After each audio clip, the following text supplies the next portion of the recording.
ಎಲ್ಲರಿಗೆ ನಮಸ್ಕಾರ. ವಯೋಮಾನಸ ಸಂಜೀವಿನಿ ವೆಬಿನಾರ್ ಸೀರೀಸ್ಗೆ ಎಲ್ಲರಿಗೆ ಸುಸ್ವಾಗತ. ಇಂದಿನ ನಮ್ಮ webinar topic hobbies in senior citizen.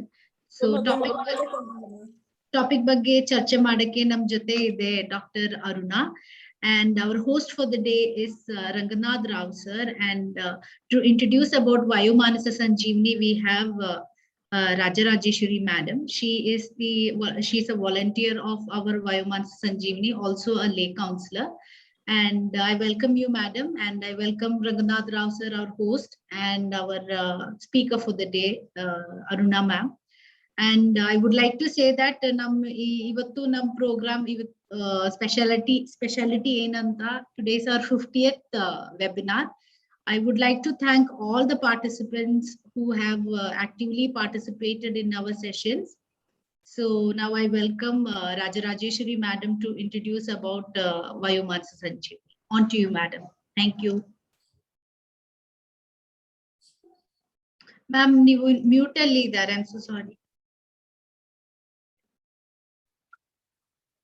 Oh, thank you. ಎಲ್ಲರಿಗೂ ನಮಸ್ಕಾರ. ವಯೋಮಾನಸ ಸಂಜೀವಿನಿಯು ನಿಮಾನ್ಸ್ ನ ಒಂದು ಅಂಗಸಂಸ್ಥೆ. WHO 2020-2030 ದಶಕವನ್ನು ಆರೋಗ್ಯಕರ ವೃದ್ಧಾಪ್ಯ ದಶಕ ಎಂದು ಆಚರಿಸುವಂತೆ ಕರೆ ನೀಡಿದ ಹಿನ್ನೆಲೆಯಲ್ಲಿ ಈ ಸಂಸ್ಥೆಯನ್ನು ನಿಮಾನ್ಸ್ ನ ಜೀರಿಯಾಟ್ರಿಕ್ ಕ್ಲಿನಿಕಲ್ ಅಂಡ್ ಸರ್ವಿಸಸ್ ಇವರು ಸ್ಥಾಪಿಸಿದರು. ಇದರ ಪ್ರಾಜೆಕ್ಟ್ ಹೆಡ್ ಆಗಿ ಡಾಕ್ಟರ್ PT ಶಿವಕುಮಾರ್ ಅವರು ಕಾರ್ಯನಿರ್ವಹಿಸುತ್ತಿದ್ದಾರೆ. ಹಾಗೂ ಜೀರಿಯಾಟ್ರಿಕ್ ಕ್ಲಿನಿಕಲ್ ಸರ್ವಿಸಸ್ ನ ಹೋಲ್ ಟೀಮ್ ಫ್ರಮ್ ನಿಮಾನ್ಸ್ ಈ ವಯೋಮಾನಸ ಸಂಜೀವಿನಿಯ ಎಲ್ಲಾ ಕಾರ್ಯಕ್ರಮಗಳು ಅವರು ಕಾರ್ಯನಿರ್ವಹಿಸುತ್ತಿದ್ದಾರೆ. ಇದರ ಮುಖ್ಯ ಉದ್ದೇಶಗಳು ವೃದ್ಧಾಪ್ಯದ ಬಗ್ಗೆ ತಿಳುವಳಿಕೆ ನೀಡುವುದು, ಸಮಸ್ಯೆಗಳಿಗೆ ವೈಜ್ಞಾನಿಕ ಪರಿಹಾರ ಸಲಹೆಗಳನ್ನು ನೀಡುವುದು, ವೃದ್ಧಾಪ್ಯದಲ್ಲಿ ಮೂಡಬಹುದಾದ ಮಾನಸಿಕ ಕೇವಲ ದೈಹಿಕವಷ್ಟೇ ಅಲ್ಲ ಸಮಸ್ಯೆಗಳ ಬಗ್ಗೆ ತಿಳುವಳಿಕೆ ನೀಡುವುದು, ಪರಿಣಿತ ವೈದ್ಯರ ಉಪನ್ಯಾಸಕರ ವೆಬಿನಾರ್ಗಳನ್ನು ಏರ್ಪಾಡು ಮಾಡುವುದು, ಸಮಾನ ಮನಸ್ಕರೊಂದಿಗೆ ಮಾತುಕತೆ, ಚರ್ಚೆ, ಅನುಭವ, ಅಭಿಪ್ರಾಯಗಳ ವಿನಿಮಯಕ್ಕೆ ಅವಕಾಶ ಮಾಡಿಕೊಡುವುದಾಗಿದೆ. ಇದಲ್ಲದೆ ಪ್ರತಿ ಮಂಗಳವಾರ ನುರಿತ ವೈದ್ಯರಿಂದ ಪರಿಣಿತರಿಂದ ವೆಬಿನಾರ್ ಸೆಮಿನಾರ್ಗಳನ್ನು ಏರ್ಪಡಿಸುತ್ತಿದ್ದು ಇದು ಈಗ 50ನೇ ಕಂತಾಗಿದೆ, 50ನೇ ಪ್ರೋಗ್ರಾಮ್ ಆಗಿದೆ. ಇದಕ್ಕೆ ಕಾರಣಕರ್ತರಾದ್ರೆ ಎಲ್ಲರಿಗೂ ಧನ್ಯವಾದಗಳು. ಆಮೇಲಿಂದ ಇದರಲ್ಲಿ ಟ್ರೈನಿಂಗ್ ಫಾರ್ ಪ್ರೊಫೆಷನ್ ಸಹಿತ ಸ್ಟಾರ್ಟ್ ಮಾಡಿದ್ದಾರೆ. ಅದು ಕೇರ್ ಗಿವರ್ಸ್ಗೆ ಟ್ರೈನಿಂಗ್ ಕೊಡ್ತಾ ಇದ್ದಾರೆ, professional training for care givers. ಆಮೇಲೆ ಈಗ ಆನ್ಲೈನ್ ನಲ್ಲಿ ಸೈಕೋಸೋಷಿಯಲ್ ಆನ್ಲೈನ್ ಸಪೋರ್ಟ್ ಅಂತ ಅಂದ್ಬಿಟ್ಟು ಟೆಲಿಕೌನ್ಸಿಲಿಂಗ್ ಸ್ಟಾರ್ಟ್ ಆಗಿದೆ. ಇಷ್ಟು ಇದರ ಕಾರ್ಯಕ್ರಮಗಳಾಗಿರುತ್ತದೆ.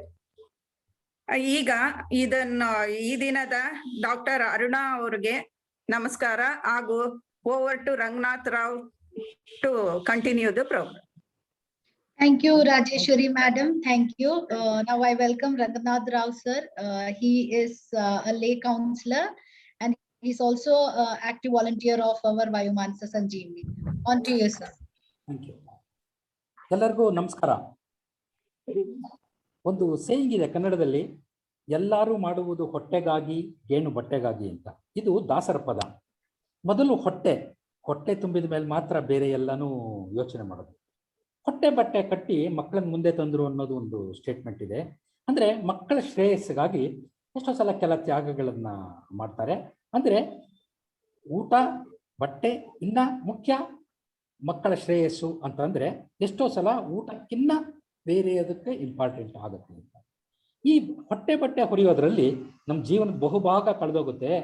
ಬರೀ ಹೊಟ್ಟೆ ಬಟ್ಟೆನೇ ಜೀವನ ಅಲ್ಲ, ಅದರಾಚೆಗೂ ಜೀವನ ಇದೆ. ಕೆಲಸ ಮಾಡೋದು ಹೊಟ್ಟೆ ತುಂಬಿಸ್ಕೊಳ್ಳಕ್ಕೆ, ಹವ್ಯಾಸ ಮನಸ್ಸು ತುಂಬಿಸ್ಕೊಳ್ಳಕ್ಕೆ.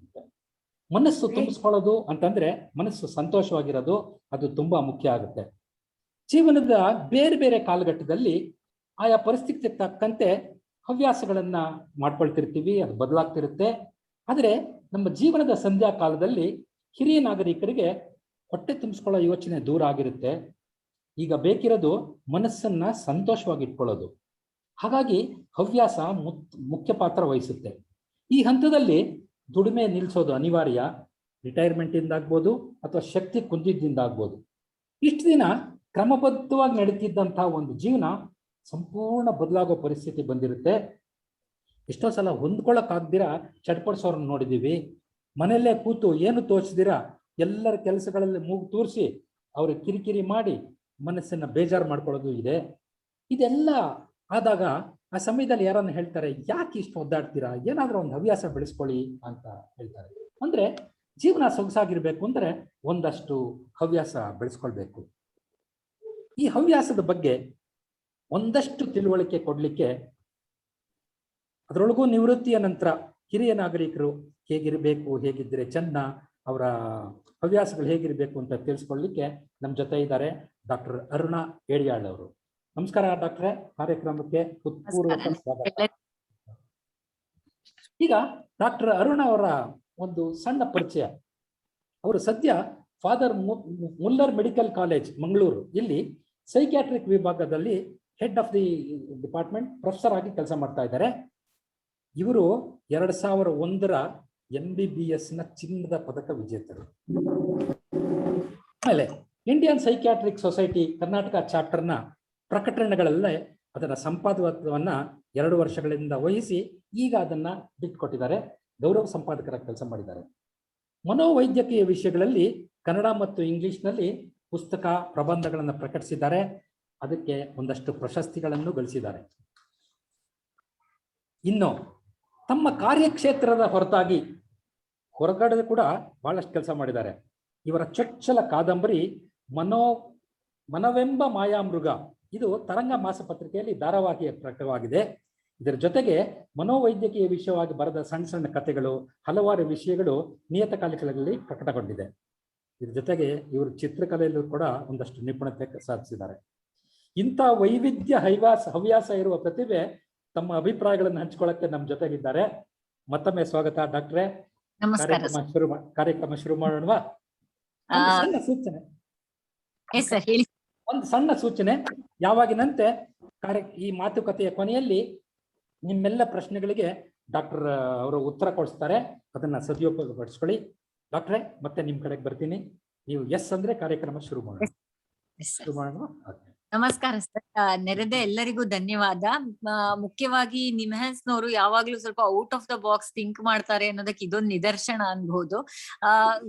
ಈ ತರ ವಯೋಮಾನಸ ಸಂಜೀವನಿಯಲ್ಲಿ ಈವನ್ ಎಲ್ಡರ್ಸಿಗೆ ಕೂಡ, ಹಿರಿಯ ನಾಗರಿಕರಿಗೆ ಕೂಡ ಒಂದು ಸ್ಥಾನ ಕಲ್ಪಿಸಿ ಅವರದ್ದು ಮಾನಸಿಕ ಇಶ್ಯೂಸ್ ಬಗ್ಗೆ ಒಂದು ಮಾತಾಡೋದಿದೆಯಲ್ಲ, ಅದು ಕೂಡ ಒಂದು ಅಭಿನಂದನಾರ್ಹ ಕಾರ್ಯ ಅಂತಲೇ ನಾನು ಅನ್ಕೊಂಡಿದೀನಿ. ನಾನು ವಿಭಾಗದ ಮುಖ್ಯಸ್ಥೆ ಅಲ್ಲ, ಯೂನಿಟ್ ಹೆಡ್ ಅಷ್ಟೇ. ನಮ್ದ್ರಲ್ಲಿ 3 ಘಟಕಗಳಿದಾವೆ. ಒಂದು ಘಟಕ ನಾನು ಲೀಡ್ ಮಾಡ್ತಾ ಇದ್ದೀನಿ.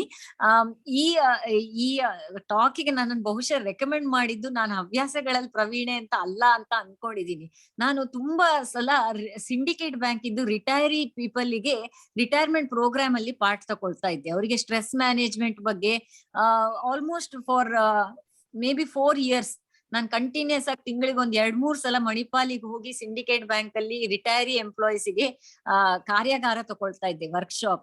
ಸೊ ಆ ಕೆಲಸ ನೋಡಿ ಬಹುಶಃ ರಿಟೈರ್ಡ್ ಪೀಪಲ್ಗೆ ಏನ್ ಸಮಸ್ಯೆ ಇದೆ ಅನ್ನೋದು ನಂದು ಇಂಟರಾಕ್ಷನ್ ಇಂದ ಗೊತ್ತಾಗಿ ಸರ್ ರೆಕಮೆಂಡ್ ಮಾಡಿರ್ಬಹುದು ಅಂತ ಅನ್ಕೊಳ್ತೀನಿ. ಸರ್, ನಾವು ಸಂವಾದ ರೀತಿಯಲ್ಲಿ ಇದನ್ನು ಮುಂದುವರ್ಸೋಣ.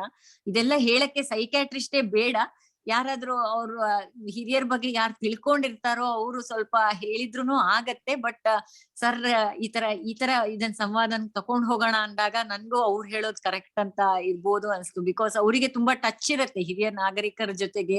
ಅವ್ರು ಏನ್ ಸಮಸ್ಯೆಗಳನ್ನ ಫೇಸ್ ಮಾಡ್ತಾರೆ ಅನ್ನೋದು ಅವ್ರು ಗ್ರೌಂಡ್ ಲೆವೆಲ್ ಅಲ್ಲಿ ನೋಡಿರ್ತಾರೆ. ಸೊ ಆ ರೀತಿಯಾಗಿ ತಕೊಳ್ಳೋಣ. ಲಾಸ್ಟಿಗೆ ಪ್ರೋಗ್ರಾಮ್ ಇದ್ ಕೊನೆಯಲ್ಲಿ 10 ನಿಮಿಷ ಕ್ವಶನ್ ಆನ್ಸರ್ಗೆ ಇಟ್ಕೊಳಕ್ಕೆ ಪ್ರಯತ್ನ ಪಡೋಣ. ಈಗ ನೀವೆಲ್ಲ ಸೈಕ್ಯಾಟ್ರಿಸ್ಟ್ ಅಂದಾಗ, ಜನಗಳ ಜೊತೆಲಿ ಕೆಲಸ ಮಾಡ್ತಿರ್ತೀರಾ ಅಂದಾಗ, ಇವಾಗ ಸಿಂಡಿಕೇಟ್ ಬ್ಯಾಂಕ್ ಅದೊಂದು ವಿಶೇಷ ಇನ್ಫಾರ್ಮೇಶನ್ ನಮಗೆ ಸಿಕ್ಕಿದ್ದು. ಹೇಗೆ ಇರಲಿ, ನಿಮ್ಮಲ್ಲಿರುವ ಅನುಭವಗಳನ್ನು ಹಂಚಿಕೊಂಡ್ರೆ ಇರೋದೇ ಅಲ್ವಾ, ಸರ್ವಜ್ಞ ಹೇಳಿದಾನೆ, ಕೆಲವೊಂ ಬಲ್ಲವರಿಂದ ಕಲಿತು ಕೆಲವೊಂ ಶಾಸ್ತ್ರಗಳಂ ಕೇಳಿತು ಕೆಲವೊಂ ಸಜ್ಜನ ಸಂಘದಲ್ಲಿ. ಹಂಗೆ ನಿಮ್ಮಲ್ಲಿ ಏನೇನಿದೆ ಅದನ್ನೆಲ್ಲ ತಿಳ್ಕೊಂಡ್ರೆ ಅದು ನಮ್ಗೆ ಎಷ್ಟು ಅನುಕೂಲ ಆಗುತ್ತೆ ಅಷ್ಟನ್ನು ಉಪಯೋಗ ಪಡ್ಕೊಂಡ್ರೆ ಅದಕ್ಕಿಂತ ಬೇರೆ ಏನಿದೆ. ತುಂಬಾ ಸಂತೋಷ. ಡಾಕ್ಟ್ರೆ, ಹವ್ಯಾಸ ಅಂದ ತಕ್ಷಣ ನಮಗ್ ಸಾಮಾನ್ಯ ಹೊಳೆಯೋದು, ನಮಗೆ ಅಂದ್ರೆ ಕಾಮನ್ ಪೀಪಲ್ಗೆ ಸಾಮಾನ್ಯ ಹೊಳೆಯೋದು ಕತೆ, ಸಾಹಿತ್ಯ ಓದು, ರೇಡಿಯೋ ಕೇಳು, ಸಂಗೀತ ಕೇಳು, ಈ ತರ ಹೇಳ್ಬಿಡ್ತೀವಿ ನಾವು. ಹವ್ಯಾಸ ಅಂದ್ರೆ ಇಷ್ಟೇನಾ? ಇದಕ್ಕಿನ್ನ ಆಚೆ ಕಡೆ ತುಂಬಾ ಇದೆ ಅಂತ ನನಗೆ ಖಂಡಿತ ಗೊತ್ತು. ಅದ್ರ ಬಗ್ಗೆ ನೀವು ಏನನ್ನ ಒಂದಷ್ಟು ಹೇಳಿ. ಒಂದು ಹವ್ಯಾಸ ಅಂದ್ರೆ ಏನು ಅಂತ ನೀವು ಕೇಳಕ್ ಹೋದ್ರೆ, ಹವ್ಯಾಸ ಅಂದ್ರೆ ಯಾವುದೇ ಒಂದು ಚಟುವಟಿಕೆಯನ್ನು ನಾವು ನಿಯಮಿತವಾಗಿ ಮಾಡ್ಕೊಂಡು ಬಂದು ಅದರಲ್ಲಿ ನಾವೊಂದು ಪ್ಲೆಜರ್ ಅಥವಾ ನಮ್ಮಲ್ಲೇ ಒಂದು ಸುಖ ಅಥವಾ ಒಂದು ಮುದ ನಮ್ಮ ಮನಸ್ಸಿಗೆ ಖುಷಿ ಕೊಡುವಂತದನ್ನ ಕಂಡ್ಕೊಂಡ್ ಬಂದ್ರೆ, ಅದು ನಮ್ ಪುರ್ಸೊತ್ತೆ ಟೈಮಲ್ಲಿ ಕಂಡ್ಕೊಂಡ್ ಬಂದ್ರೆ ಅದನ್ನ ನಾವು ಹವ್ಯಾಸ ಅಂತೀವಿ. ಇನ್ನು ಒಂದ್ ಸ್ವಲ್ಪ ಅದನ್ನು ಪ್ರಾಸಬದ್ಧವಾಗಿ ಹೇಳ್ಬೇಕು ಅಂದ್ರೆ, ಹವ್ಯಾಸದಲ್ಲಿ ವ್ಯಾಸ ಇದೆ ನೋಡಿ, ವ್ಯಸ್ತವಾಗಿ ಇಟ್ಕೊಳ್ಳೋದು ನಮ್ಮನ್ನ ನಾವು ಅಂತ. ಅದನ್ನ ಯಾವಾಗ ಲಲಿತವಾಗಿ ಸುಮಧುರವಾಗಿ ಮಾಡ್ಕೊಂಡ್ ಬರ್ತೀವೋ, ಒಂದ್ ಹಸನ್ಮುಖವಾಗಿ ಮಾಡ್ಕೊಂಡ್ ಬರ್ತೀವೋ, ಅದೆಲ್ಲದನ್ನು ಹವ್ಯಾಸದ ಕೆಳಗ್ ಬರ್ತಾ ಹೋಗತ್ತೆ. ಯಾಕೆ ಇದನ್ನು ಪುರ್ಸೊತ್ತಿನ ಸಮಯದಲ್ಲಿ ಮಾಡೋದನ್ನ ಮಾತ್ರ ಹವ್ಯಾಸ ಅಂತೀವಿ ಅಂದ್ರೆ, ಬೇರೆ ಚಟುವಟಿಕೆಗಳನ್ನು ನಾವು ಮಾಡ್ತೀವಿ, ಕೆಲವ್ರು ಖುಷಿಯಾಗೆ ಮಾಡ್ತಾರೆ, ಕೆಲ್ಸನ ಖುಷಿಯಾಗೆ ಮಾಡ್ತಾರೆ, ಅದ್ರಿಂದ ನಾವು ಉತ್ಪತ್ತಿದ್ದು ಒಂದು ಅಂಶನ ಇಟ್ಕೊಂಡು ಮಾಡ್ತೀವಿ. ನಮ್ದು ಏನ್ ಕೆಲಸ ಮಾಡ್ತೀವೋ, ನಾವ್ ಏನಕ್ಕೆ ಟ್ರೈನ್ ಆಗಿರ್ತೀವೋ, ಒಂದ್ ಬ್ಯಾಂಕ್ ಆಫೀಸರ್ ಇರ್ಬೋದು, ಪೊಲೀಸ್ ಆಫೀಸರ್ ಇರ್ಬೋದು, ಡಾಕ್ಟರ್ ಇರ್ಬೋದು, ನಾವು ನೋಡೋದು ಎಲ್ಲದನ್ನು ಹವ್ಯಾಸ ಅಂತ ಅನ್ಕೊಳ್ಳಲ್ಲ, ಅದು ವೃತ್ತಿ ಆಗತ್ತೆ. ವೃತ್ತಿಯನ್ನ ಬಿಟ್ಟು ನಾವು ನಮ್ ಪುರ್ಸೋತಿನ ಟೈಮಲ್ಲಿ ನಮ್ಗೋಸ್ಕರ ಮೀಸಲಾಗಿಟ್ಟಿದ್ದು ಸಮಯದಲ್ಲಿ ಹೇಗೆ ಅದನ್ನು ಉಪಯೋಗ ಮಾಡ್ಕೊಳ್ತೀವೋ, ಪ್ರಾಬಬಲಿ ಆ ಎಲ್ಲ ಚಟುವಟಿಕೆಗಳನ್ನು ಹವ್ಯಾಸದ ಕೆಳಗೆ ಬರ್ತಾ ಹೋಗತ್ತೆ.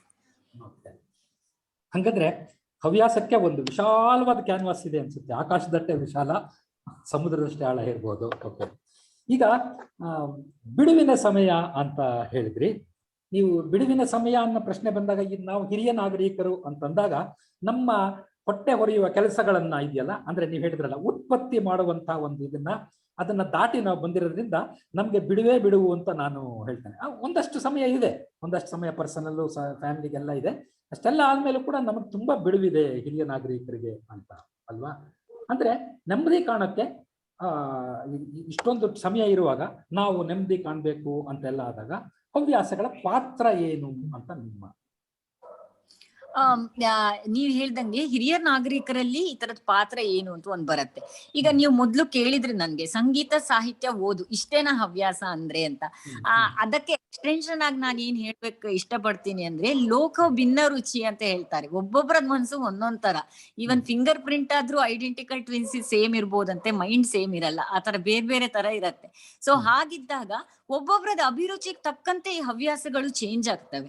ಸೊ ನಾವು ಹವ್ಯಾಸಗಳನ್ನು ಈ ತರನೇ ಅಂತ ಹೇಳಕ್ಕಿಂತ ಮುಂಚೆ ಅವರವರ ಭಾವಕ್ಕೆ ತಕ್ಕಂತೆ ಹವ್ಯಾಸಗಳಿರತ್ತೆ. ಕೆಲವ್ರಿಗೆ ಏನ್ ಖುಷಿ ಕೊಡುತ್ತೋ ಕೆಲವ್ರಿಗೆ ಖುಷಿ ಕೊಡಲ್ಲ. One man's music is another man's noise ಅಂತ ಹೇಳ್ತಾರೆ. ಹಾಗಿದ್ದ ಟೈಮಲ್ಲಿ ನಾವು ಯೂಶುವಲಿ ಏನನ್ನ ಸಜೆಸ್ಟ್ ಮಾಡ್ತೀವಿ ಅಂದ್ರೆ, ಅವ್ರವ್ರದ ಆಸಕ್ತಿಗೆ ಸರಿಯಾಗಿ ಅಥವಾ ಅವ್ರವ್ರದ್ದು ಪ್ರತಿಭೆಗೆ ಸರಿಯಾಗಿ, ಬುದ್ಧಿಮತ್ತೆಗೆ ಸರಿಯಾಗಿ, ಪ್ರಬುದ್ಧತೆಗೆ ಸರಿಯಾಗಿ, ಅಭಿರುಚಿಗೆ ಸರಿಯಾಗಿ ಈ ತರ ಹವ್ಯಾಸಗಳನ್ನು ಇಟ್ಕೊಂಡ್ರೆ ಮಾತ್ರ ಅವರಿಗೆ ಅದು ಖುಷಿ ಕೊಡೋ ಕೆಲಸ ಮಾಡುತ್ತೆ. ಇಲ್ಲದ್ರೆ ಮತ್ತೆ ಅದರಿಂದ ಲಾಸ್ಟಿಗೆ ತೊಂದರೆಗಳನ್ನು ಶುರು ಆಗದಿದ್ದ ಹಾಗೆ ನೋಡ್ಕೊಳ್ಳೋ ಜವಾಬ್ದಾರಿ ಕೂಡ ಹಿರಿಯ ನಾಗರಿಕರಿರುತ್ತೆ. ನೀವ್ ಹೇಳ್ದಂಗೆ ಹಿರಿಯ ನಾಗರಿಕರಲ್ಲಿ ಸಮಯ ತುಂಬಾ ಇದೆ ಅವರಲ್ಲಿ. ಸೊ ಆ ಸಮಯ ನಾವು ಸದ್ಬಳಕೆ ಮಾಡ್ಕೊಳ್ದೇ ಇದ್ರೆ ಆಗ ಬೇರೆ ತರದ್ದು ತೊಂದರೆಗಳು ಶುರುವಾಗುವ ಸಾಧ್ಯತೆಗಳಿರ್ತವೆ. Idle minds is devil's workshop ಅಂತಾರೆ. ಅಂದ್ರೆ ಖಾಲಿ ಕೂತ ಮನಸ್ಸು ಸೈತಾನನ ಕಾರ್ಯಾಗಾರ ಅಂತ ಹೇಳ್ತಾರೆ. ಸೊ ಹಾಗ ಆಗಬಾರ್ದು ಅಂತಿದ್ರೆ, ಈಗ ರಿಟೈರ್ ಆದ ಕೂಡಲೇ ಏನಾಗುತ್ತೆ ಅಂದ್ರೆ, ಬರೀ ಕೆಲಸ ಅಥವಾ ಪೇ ಸ್ಲಿಪ್ ಬರೋದು ನಿಲ್ಲೋದಲ್ಲ, ಒಂದು ಐಡೆಂಟಿಟಿ ಕ್ರೈಸಿಸ್ ಕೂಡ ಸ್ಟಾರ್ಟ್ ಆಗತ್ತೆ ಹಿರಿಯ ನಾಗರಿಕರಲ್ಲಿ. ನಾನು ಇಷ್ಟ ತನಕ ಏನೋ ದುಡಿತಾ ಇದ್ದೆ, ಈಗ ಸೊಸೆ ಬೆಲೆ ಕೊಡಲ್ವೋ ಏನೋ, ಚಾನ್ ಸ್ವಲ್ಪ ಕುಕ್ಕದಂಗ್ ಇಡ್ತಾಳಲ್ಲ, ಹೆಂಡತಿ ಯಾಕೆ ನನ್ನ ನೆಗ್ಲೆಕ್ಟ್ ಮಾಡ್ತಿದ್ದಾಳೆ, ಇವಳಿಗೆ ನಾನ್ ಇಂಪಾರ್ಟೆಂಟ್ ಅಲ್ವಾ, ನಾನ್ ಸಂಬಳ ತರೋ ತನಕ ಮಾತ್ರ ಗಂಡನ, ಈ ತರದೆಲ್ಲ ಕೆಲವು ಪ್ರಶ್ನೆಗಳು ಬರತ್ತೆ. ಮತ್ತೆ ಅವ್ರು ಬೇಡದ ಕೆಲ್ಸಗಳಲ್ಲಿ ಮೂಗು ತೋರ್ಸೋದೆಲ್ಲ ಶುರು ಮಾಡಿದಾಗ ಮನೆಯವರಿಗೆ ಕಿರಿಕಿರಿ ಆಗತ್ತೆ. ಒಂದ್ ಸೇಯಿಂಗೇ ಇದೆ, ಗೃಹಿಣಿದ್ದು ಯಾರಿಗ್ ರಿಟೈರ್ಮೆಂಟ್ ಆಗುತ್ತೋ ಆಗ ಗೃಹಿಣಿದ್ ಫುಲ್ ಟೈಮ್ ಕೆಲಸ ಸ್ಟಾರ್ಟ್ ಆಗತ್ತೆ ಅಂತ ಹೇಳ್ತಾರೆ. ಅಂದ್ರೆ ಗಂಡಸರದ ರಿಟೈರ್ಮೆಂಟ್ ಆಗ್ತಿದ್ದಂಗೆ ಮನೇಲಿರೋ ಗೃಹಿಣಿಯರಿದ್ದು ಫುಲ್ ಟೈಮ್ ಕೆಲಸ ಸ್ಟಾರ್ಟ್ ಆಗುತ್ತೆ. ಯಾಕೆಂದ್ರೆ ಇನ್ನೊಬ್ರು ಪರ್ಸನ್ ನೋಡ್ಕೊಳ್ಬೇಕಲ್ಲ ಫುಲ್ ಟೈಮ್. ಅದೆಲ್ಲ ಮಾಡಕ್ ಶುರು ಮಾಡ್ತಾರೆ ಅನ್ನೋ ಒಂದು ಕಂಪ್ಲೇಂಟ್ ಕೂಡ ಕೆಲವರಿಂದ ಕೇಳಿ ಬಂದಿದೆ. ಸೊ ಹಾಗಿದ್ದಾಗ ಹಿರಿಯರಲ್ಲಿ ಈ ಹವ್ಯಾಸಗಳದ್ದು ಮಹತ್ವ ನಾರ್ಮಲ್ ಪೀಪಲ್ ಅಲ್ಲಿ, ಅಂದ್ರೆ ಜನರಲ್ ಪಾಪ್ಯುಲೇಷನ್ ಅಲ್ಲಿ ಬೇರೆ ವಯೋಮಾನದಲ್ಲಿ ಇರೋರ್ಕಿಂತಲೂ ಸ್ವಲ್ಪ ಜಾಸ್ತಿ ಅಂತಲೇ ಹೇಳ್ಬೋದು. ಒಂದೇನಂದ್ರೆ, ಅದು ಇರುವ ಟೈಮ್ ಅನ್ನು ಅಥವಾ ಇರುವ ಅವ್ರಿಗೆ ಏನು ಜಾಸ್ತಿ ಟೈಮ್ ಇದೆಯೋ ಅದರ ಸದ್ಬಳಕೆಗೆ ಪ್ರಯೋಜನ ಆಗತ್ತೆ. ಇನ್ನೊಂದು ಹೊಸ ಸಂಬಂಧ ಅಥವಾ ಒಂದು ತಂತುವನ್ನು ಬೆಳೆಸಲು ಈ ಹವ್ಯಾಸಗಳು ತುಂಬಾ ನೆರವಾಗ್ತವೆ. ಯಾಕೆಂದ್ರೆ ಆ ಟೈಮಲ್ಲಿ ಎಷ್ಟು ದುಡ್ಡು ಮಾಡಿದ್ರಿ, ಎಷ್ಟು ಇಂಟ್ರೆಸ್ಟ್ ಅರ್ನ್ ಮಾಡಿದ್ರಿ, ಅದು ಹಿರಿಯರಿಗೆ ಅಷ್ಟು ಅಲ್ಲ. ಸಂಬಂಧಗಳು ತುಂಬಾ ಇಂಪಾರ್ಟೆಂಟ್. ಯಾರು ಅವ್ರೊಟ್ಟಿಗೆ ಮಾತಾಡ್ತಾರೆ, ಯಾರು ಅವ್ರಿಗೆ ಬೆಲೆ ಕೊಡ್ತಾರೆ. ಸೊ ಈ ಹವ್ಯಾಸಗಳನ್ನ ಬೆಳೆಸ್ಕೊಳ್ಳೋದ್ರಿಂದ ಹೊಸ ಸಂಬಂಧ, ಹೊಸ ತಂತುಗಳು ಬೆಳ್ಕೊಳ್ತಾ ಹೋಗುತ್ತೆ. ಮನಸ್ಸನ್ನು ಪ್ರಫುಲ್ಲ ಮತ್ತೆ ಪ್ರಸನ್ನವಾಗಿರಿಸಲು ಈ ಹವ್ಯಾಸಗಳು ಒಂದು ದೊಡ್ಡ ಪಾತ್ರವನ್ನೇ ವಹಿಸ್ತಾ ಹೋಗುತ್ತೆ. ಅವರು ವ್ಯಸ್ತವಾಗಿದ್ದಷ್ಟು ಅದನ್ನು ಖುಷಿ ಕೊಡ್ತಾ ಮಾಡ್ಕೊಂಡು ಹೋಗಕ್ ಬರುತ್ತೆ. ಒತ್ತಡ ಬಂದೇ ಬರ್ಬೋದು ಎಲ್ಲರ ಲೈಫಲ್ಲಿ, ರಿಟೈರೀಸಿಗೆ ಜಾಸ್ತಿ ಬರ್ಬೋದು. ಹಾಗಿದ್ದಾಗ ಒತ್ತಡವನ್ನು ಚಂದದ ರೀತಿಯಲ್ಲಿ ನಿರ್ವಹಿಸ್ಕೊಂಡು ಹೋಗ್ಲಿಕ್ಕೆ ಸಹಾಯ ಮಾಡುತ್ತೆ. ಜೀವನ ಮತ್ತೆ ಸಮಯ ಎರಡೂನು ಉಪಯುಕ್ತವಾಗಿ ಕಳೆಯಲು ಹವ್ಯಾಸಗಳು ತುಂಬಾ ಇಂಪಾರ್ಟೆಂಟ್ ಅಂತ ಅನ್ಸ್ಕೊಂಡಿದ್ದಾವೆ. ಇನ್ನೊಂದು ಸಮಾಜದೊಂದಿಗೆ ಒಂದು ಸಂಪರ್ಕದಲ್ಲಿ ಇರ್ಲಿಕ್ಕೆ ಅದೊಂದು ಎಕ್ಸ್ಕ್ಯೂಸ್ ಆಗಿ ಅವರಿಗೆ ಸಿಕ್ಕತ್ತೆ.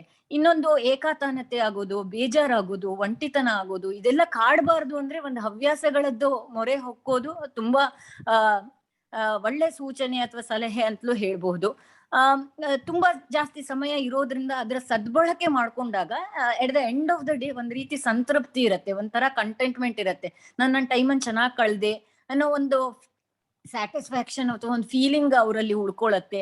ಮಾನಸಿಕ ಮತ್ತೆ ದೈಹಿಕ ಆರೋಗ್ಯ ಕಾಪಾಡಿಕೊಳ್ಳಲು ಕೂಡ ಈ ಹವ್ಯಾಸಗಳು ತುಂಬಾ ಸಹಾಯಕಾರಿ ಅನ್ಬೋದು. ನಾವು ವೈಜ್ಞಾನಿಕವಾಗಿ ರಿಸರ್ಚ್ ಪ್ರಕಾರ ಹೋಗೋದಾದ್ರೆ ಯಾವ್ದೆಲ್ಲ ಕಾಯಿಲೆಗಳನ್ನು ಹಾಬೀಸ್ ಇದನ್ನ ಕ್ಯೂರ್ ಅಂತ ಮಾಡಲ್ಲ, ಬಟ್ ತಡೆಗಟ್ಲಿಕ್ಕೆ ಅಥವಾ ಅದರ ರಿಸ್ಕ್ ಅನ್ನು ಕಡಿಮೆ ಮಾಡೋದು ಯಾವ್ದೆಲ್ಲ ಮಾಡುತ್ತೆ ಅಂದ್ರೆ ಹೃದಯ ಸಂಬಂಧಿ ಕಾಯಿಲೆಗಳಿರ್ಬೋದು, ಅತಿ ಬೊಜ್ಜುತನ, ಮಧುಮೇಹ, ಅತಿ ರಕ್ತದೊತ್ತಡ, ಆರ್ಥರೈಟಿಸ್ ಅಥವಾ ಗಂಟು ನೋವಿನ ಕಾಯಿಲೆಯಲ್ಲಿ ಮೊಬಿಲಿಟಿ ಇಶ್ಯೂಸ್ ಬರುತ್ತೆ, ಎದ್ದು ಓಡಾಡ್ಲಿಕ್ಕೆ ಆಗದೆ ಇರೋದು. ಅದು ಕೂಡ ಡಿಮೆನ್ಷಿಯಾ ಅಥವಾ ಮರೆವಿನ ಕಾಯಿಲೆಗೆ ಇದು ರಿಸ್ಕ್ ಫ್ಯಾಕ್ಟರ್ ಅನ್ನು ಕಡಿಮೆ ಮಾಡುತ್ತೆ. ಮಾನಸಿಕ ಕಾಯಿಲೆಗಳಾದ ಖಿನ್ನತೆ, ಆತಂಕ ಮನೋಬೇನೆ ಇದ್ರನ್ನು ಕೂಡ ಕಡಿಮೆ ಮಾಡುತ್ತೆ. ಅದು ಅದರ ಸಾಧ್ಯತೆಗಳನ್ನು ಕಡಿಮೆ ಮಾಡುತ್ತೆ. ಮತ್ತೆ ಈ ಶ್ವಾಸಕೋಶದ ತೊಂದ್ರೆ, ಅಸ್ತಮಾ ಆತರ ಇರೋರಿಗೆ, ಬೋನ್ ಪ್ರಾಬ್ಲಮ್ಸ್ ಇರೋರಿಗೆ, ಕೊಲೆಸ್ಟ್ರಾಲ್ ಜಾಸ್ತಿ ಇರೋರಿಗೆ ಇದೆಲ್ಲ ರಿಸ್ಕ್ ಫ್ಯಾಕ್ಟರ್ಸ್ ಅನ್ನು ಕಡಿಮೆ ಮಾಡಕ್ಕೆ ಹವ್ಯಾಸಗಳು ಉಪಯೋಗಕ್ಕೆ ಬರ್ತವೆ. ಅಂದ್ರೆ ಯಾವ ರೀತಿ ಹವ್ಯಾಸ ಅವ್ರು ಒಪ್ಕೊಂಡಿದ್ದಾರೆ ಅನ್ನೋದ್ರ ಮೇಲೂ ಅದು ಡಿಪೆಂಡ್ ಆಗತ್ತೆ. ಬಟ್ ಇದರಿಂದ ಎಲ್ಲ ಅದಾಗತ್ತೆ. ಇದಷ್ಟೇ ಅಲ್ಲದೆ ಅವ್ರದ್ದು ಭಾವನೆಗಳದ್ದು ಒಂದು ಪ್ರಸ್ತುತಿಗೆ ಒಂದು ಮಣೆಯನ್ನು ಹಾಕೊಟ್ಟಂಗೆ ಅಥವಾ ಒಂದು ಪ್ಲಾಟ್ಫಾರ್ಮ್ ಹಾಕೊಟ್ಟಂಗೆ ಅವ್ರ ಅಭಿವ್ಯಕ್ತಿ ಮಾಡ್ಕೊಳಕ್ಕೆ ಪ್ರತಿಭೆಗಳಿದ್ರೆ ಅದರ ಅಭಿವ್ಯಕ್ತಿಗೆ ಈ ಹವ್ಯಾಸಗಳು ಪೂರಕವಾಗಿ ಕೆಲಸ ಮಾಡ್ತವೆ.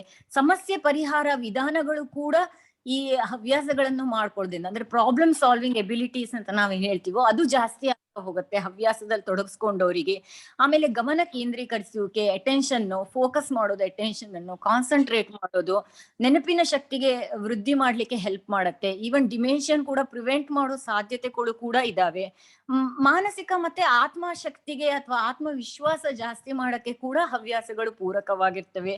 ಮತ್ತೆ ಒಂದು ಕ್ರಿಯಾತ್ಮಕವಾದ ಅಭಿವ್ಯಕ್ತಿಗೆ, ಯಾರು ಕ್ರಿಯೇಟಿವ್ ಮೈಂಡ್ ಸೆಟ್ ಇರತ್ತೋ ಅವರಿಗೆ ಹವ್ಯಾಸಗಳು ಒಂದು ಹೊಸ ರೀತಿದ್ದು ಆಯಾಮಗಳನ್ನೇ ಓಪನ್ ಮಾಡುತ್ತೆ. ಸೊ ಈ ರೀತಿಯಾಗಿ ನೋಡಕ್ ಹೋದ್ರೆ ಹವ್ಯಾಸಗಳಿಗೆ ಒಂದು ವೈಜ್ಞಾನಿಕ ಸಂಶೋಧನೆಗಳ ಬ್ಯಾಕಪ್ ಇಂದ ಕೂಡ ಅದು ರಿಟೈರ್ಡ್ ಪೀಪಲ್ ಅಲ್ಲಿ ಅಥವಾ ಸೀನಿಯರ್ ಸಿಟಿಸನ್ಸ್ ಅಲ್ಲಿ ಬಹಳ ಉಪಕಾರಿಯಾಗಿದೆ. ಅದರ ಮಹತ್ವ ಖಂಡಿತ ಅವ್ರ ಜೀವನದಲ್ಲಿ ಇದ್ದೇ ಇದೆ ಅನ್ನೋದು ನಂದು ಅಭಿಪ್ರಾಯ. ಈಗ ಒಂದು ಪಾಯಿಂಟ್ ನೀವು ಹೇಳಿದ್ರಿ ಏನಂದ್ರೆ ಈ ಹವ್ಯಾಸಗಳು ಅನ್ನೋದು ಇದೆಯಲ್ಲ ತುಂಬಾ ವಿಶಾಲವಾದ್ದು. ಆ ವ್ಯಕ್ತಿಯ ಸಾಮರ್ಥ್ಯ ಅಥವಾ ಉತ್ಸಾಹ ಅದಕ್ಕೆಲ್ಲ ಸೀಮಿತ ಆಗುತ್ತೆ, ಅದು ಅದರ ಮೇಲೆ ಡಿಪೆಂಡ್ ಆಗುತ್ತೆ ಅಂತ. ಸಾಧ್ಯ ಆದರೆ ಐ ಡೋಂಟ್ ನೋ ಇದು ಎಷ್ಟು ವಿಶಾಲ ಅಂತಂದ್ರೆ ಇದನ್ನ ಹೇಗೆ ಅಂತ ನನಗೆ ಗೊತ್ತಿಲ್ಲ. ಬಟ್ ನನ್ನ ಬಾಲ್ ನಿಮ್ ಕೋರ್ಟ್ಗೆ ಹಾಕೋದು ನನ್ನ ಜವಾಬ್ದಾರಿ, ಹಾಗಾಗಿ ಹೇಗೆ ಹಾಕ್ತಿದ್ದೀನಿ. ಇವಾಗ ನಾನು ಒಬ್ಬ ಕೌನ್ಸಿಲರ್, ಸೀನಿಯರ್ ಸಿಟಿಸನ್ಸ್ ಬಂದು ಕೇಳಿದಾಗ ಈ ತರ ಎಲ್ಲ ಪ್ರಾಬ್ಲಮ್ ಇದೆ, ನಾನು ಹವ್ಯಾಸ ಬೆಳೆಸ್ಕೊಳ್ಳಿ ಅಂತ ನಾವು ಹೇಳಿದ್ರೆ ಅವ್ರು ಹಾಗೇನು ಹೇಳ್ತಾರೆ, ಏನು ಹವ್ಯಾಸನೋ ಏನೋ ಗೊತ್ತಿಲ್ಲಪ್ಪ, ನೀವೇ ಹೇಳಿ ಏನಾದ್ರು ಅಂತ. ಇದೊಂದು this is a problem which we face normal ಆಗಿ. ನಮಗೆ ತೋಚಿದ್ದು ನಾವು ಹೇಳ್ತೀವಿ as a psychiatrist, as a ನೀವು ಎಷ್ಟೊಂದು ಜನನ ಮಾಡಿದವ್ರಿಗೆ ಏನಾದರೂ ಹೇಗೆ ಗುರುತಿಸ್ಬೋದು, ಒಬ್ಬಲ್ಲಿರೋ ಒಂದು ವ್ಯಕ್ತಿತ್ವದಲ್ಲಿ ಗುರುತಿಸೋಕೆ ಏನಾದರೂ ಒಂದಷ್ಟು ಥಂಬ್ ರೂಲ್ಸ್ ಏನಾದರೂ ಕೊಡ್ಲಿಕ್ಕೆ ಸಾಧ್ಯವಾ ಅಂತ ನನ್ನ ಪ್ರಶ್ನೆ. ತುಂಬಾ ಸಹಾಯ ಆಗುತ್ತೆ ನಮ್ಗೆ. ಒಂದೇನಂದ್ರೆ ನಾನು ಹೇಳಕ್ ಇಷ್ಟಪಡ್ತೀನಿ, ಇದ್ರಲ್ಲಿ ಯಾವ ತರದ್ದು ಹವ್ಯಾಸಗಳನ್ನ ಸಜೆಸ್ಟ್ ಮಾಡಬಹುದು ಅಂತ ಕೇಳಿದಾಗ, ಅಂದ್ರೆ ಅವರಿಗೆ ಒಂದು ಅಭಿಪ್ರಾಯ ಅಂತ ಹೇಳಿದಾಗ ಲೈಫಿಗೆ ಯಾವ್ದು ಬೇರೆ ಡಿಸಿಷನ್ ಬಗ್ಗೆ ಹೇಳ್ಬೇಕಾದ್ರೆ ಕೂಡ ನಾವು ನಮ್ಮ ಸಲಹೆ ಕೊಡ್ಬಹುದಷ್ಟೇ ವಿನಃ ನಿರ್ಧಾರನ ಅವರೇ ತೆಗೆದುಕೊಳ್ಳುವಂಗೆ ಅವರನ್ನ ಎನೇಬಲ್ ಮಾಡ್ಬೇಕಾಗತ್ತೆ. ಯಾಕಂದ್ರೆ ಅವ್ರು ನೀವ್ ಹೇಳಿದ್ರಿ ಅಂತ ತಕೊಂಡದನ್ನು ಅದರಿಂದ ಅನುಭವಿಸಿದಾಗ ಅವ್ರು ಹೇಳಿದ್ರು ಅದಕ್ಕೆ ನಾನ್ ಮಾಡ್ದೆ ಅಂತ ನಿಮ್ ಮೇಲೆ ಗೂಬೆ ಕೂರ್ಸೋ ತರ ಅಥವಾ ಆ ರಿಸೆಂಟ್ಮೆಂಟ್ ಇದು ಅವರಿಗೆ ಬರ್ಬಾರ್ದು. ಅವ್ರು ಏನು ನಿರ್ಧಾರಕ್ಕೆ ಬದ್ಧ ಆಗಿರ್ಬೇಕು. ಒಂದೇ ಒಂದು ಹೇಳ್ತೀನಿ ನಾನು. ನಾವು ಆಸ್ ಕೌನ್ಸಿಲರ್ಸ್ ಏನು ಒಂದು commitment we have been taught, ಒಂದು ಕಮಿಟ್ಮೆಂಟ್ ಏನಂತಂದ್ರೆ ನಾವು ಸಲಹೆ ಮಾತ್ರ ಕೊಡ್ತೀವಿ, ನಮ್ಮ ನಿರ್ಧಾರಗಳನ್ನ ಅವ್ರ ಮೇಲೆ ಹೇರಲ್ಲ ಅಂತ ಅಲ್ವಾ. ಅಂದ್ರೆ ಈ ತರ ಹೋಗ್ಬೋದು ಅಂತ ಸಜೆಷನ್ ಕೊಡ್ತೀವಿ. ಇದನ್ನ ನಮ್ಮ ತಲೆಯಲ್ಲಿ ತುಂಬಿದ್ದಾರೆ. ಸೊ ಅದನ್ನ ನಾವು ಫಾಲೋ ಮಾಡ್ತಾ ಇದ್ದೀವಿ. ಅದರಿಂದ ಹುಷಾರಾಗಿರುವಂತ ಈ ಮನೋಭಾವ ತುಂಬಾ ಇಂಪಾರ್ಟೆಂಟ್. ಯಾತಕ್ಕೆ ನಾನು ಮಧ್ಯ ನಿಮ್ಗೆ ಡಿಸ್ಟರ್ಬ್ ಮಾಡಿದೆ ಅಂದ್ರೆ ಕೌನ್ಸಿಲರ್ ಅಲ್ಲದೆ ಇರೋರಿಗೆ ಈ ಪಾಯಿಂಟ್ ತುಂಬಾ ಮುಖ್ಯ ಆಗುತ್ತೆ ಅಂತ ಸ್ಟ್ರೆಸ್ ಮಾಡ್ಲಿಕ್ಕೆ ದಯವಿಟ್ಟು ಮುಂದುವರಿಸಿ. ಅವರಿಗೆ ಸಲಹೆ ಕೊಡ್ಬೇಕಾದ್ರೂ ಆ ಡಿಸ್ಕ್ಲೇಮರ್ ಜೊತೆ ಕೊಡ್ಬೇಕು. ನಾನ್ ಸಲಹೆ ಅಷ್ಟೇ ಕೊಡ್ತಾ ಇರೋದು, ಇದು ಒನ್ ಸೈಜ್ ಫಿಟ್ಸ್ ಆಲ್ ಅಲ್ಲ. ಈ ತರ ಮಾಡಬಹುದು, ಇದನ್ನ ನೋಡ್ಕೊಂಡು ನೀವು ನಿಮ್ದೇ ಹವ್ಯಾಸಗಳನ್ನ ಬೆಳೆಸ್ಕೊಳ್ಬಹುದು ಅಂತ ಒಂದ್ ಸಲಹೆ ಕೊಟ್ಟು ನಾವು ಶುರು ಮಾಡಬಹುದು. ಹೌದು, ತುಂಬಾ ಜನ ಅದಕ್ಕೆ ಡಿಪೆಂಡೆಂಟ್ ಆಗಿರ್ತಾರೆ. ಥೆರಪಿಸ್ಟ್ ಮೇಲಾಗ್ಲಿ, ಕೌನ್ಸಿಲರ್ ಮೇಲಾಗ್ಲಿ, ಅವ್ರು ನೋಡೋ ಡಾಕ್ಟರ್ ಮೇಲಾಗ್ಲಿ, ಡಾಕ್ಟರ್ ಹೇಳಿದ್ರೆ ಮಾಡ್ತೀನಿ ನಾನು ಅನ್ನೋ ತರ ಇರ್ತಾರೆ. ಸೊ ಅಂತವ್ರಿಗೆ ನಾವು ಸಲಹೆ ಕೊಡ್ಬೇಕು. ಅದನ್ನ ಅವ್ರು ಫಾಲೋ ಮಾಡ್ತಾರೋ ಬಿಡ್ತಾರೋ ಅವ್ರು ಟ್ರೈ ಮಾಡಿ ನೋಡ್ಬಹುದು. ಹಾಗಿದ್ದಾಗ ಒಂದು ನಾನು ಆಗ ಹೇಳ್ದಂಗೆ ಅವ್ರವ್ರದ್ದು ಬುದ್ಧಿಮತ್ತೆ ಮತ್ತೆ ಅಭಿರುಚಿಗೆ ತಕ್ಕಂತೆ ಕೆಲವುದನ್ನ ಸಜೆಸ್ಟ್ ಮಾಡ್ಬೇಕು. ಈಗ ಇಡೀ ಪ್ರಾಯದಲ್ಲಿನೂ ಅವರು 50-60 years 65 years ಕೂಡ one person who has never bean outdoors ಅಥವಾ ಮಾಡದೇ ಇಲ್ದಿದ್ದವರಿಗೆ ನಾವು ಸಡನ್ ಆಗಿ ನೀವು ಗಾರ್ಡನಿಂಗ್ ಮಾಡಿ ಅಥವಾ ನೀವು ಗಾಲ್ಫ್ ಆಡಕ್ ಶುರು ಮಾಡಿ ಅಂದ್ರೆ ಅದು ಅವರಿಗೆ ಮ್ಯಾಚ್ ಆಗಲ್ಲ. ಸಮ್ಟೈಮ್ಸ್ ಆ ಕಲ್ಚರಲ್ ಮ್ಯಾಚ್ ಕೂಡ ಇರ್ಬೇಕು. ಅವ್ರಿಗೆ ಆ ಸೈಕಲಾಜಿಕಲ್ ರೆಡಿನೆಸ್ ಇರ್ಬೇಕಾಗತ್ತೆ. ಅವರು ಮನ್ಸಿಂದ ಅದನ್ನು ಅಕ್ಸೆಪ್ಟ್ ಮಾಡೋ ತರ ಸಲಹೆಗಳನ್ನ ಕೊಡ್ಬೇಕಾಗತ್ತೆ. ಅಂದ್ರೆ ಅವರ ಅಭಿರುಚಿಗೆ ತಕ್ಕಂತೆ ಇರುವಂತದನ್ನ ಕೊಡ್ಬೇಕು.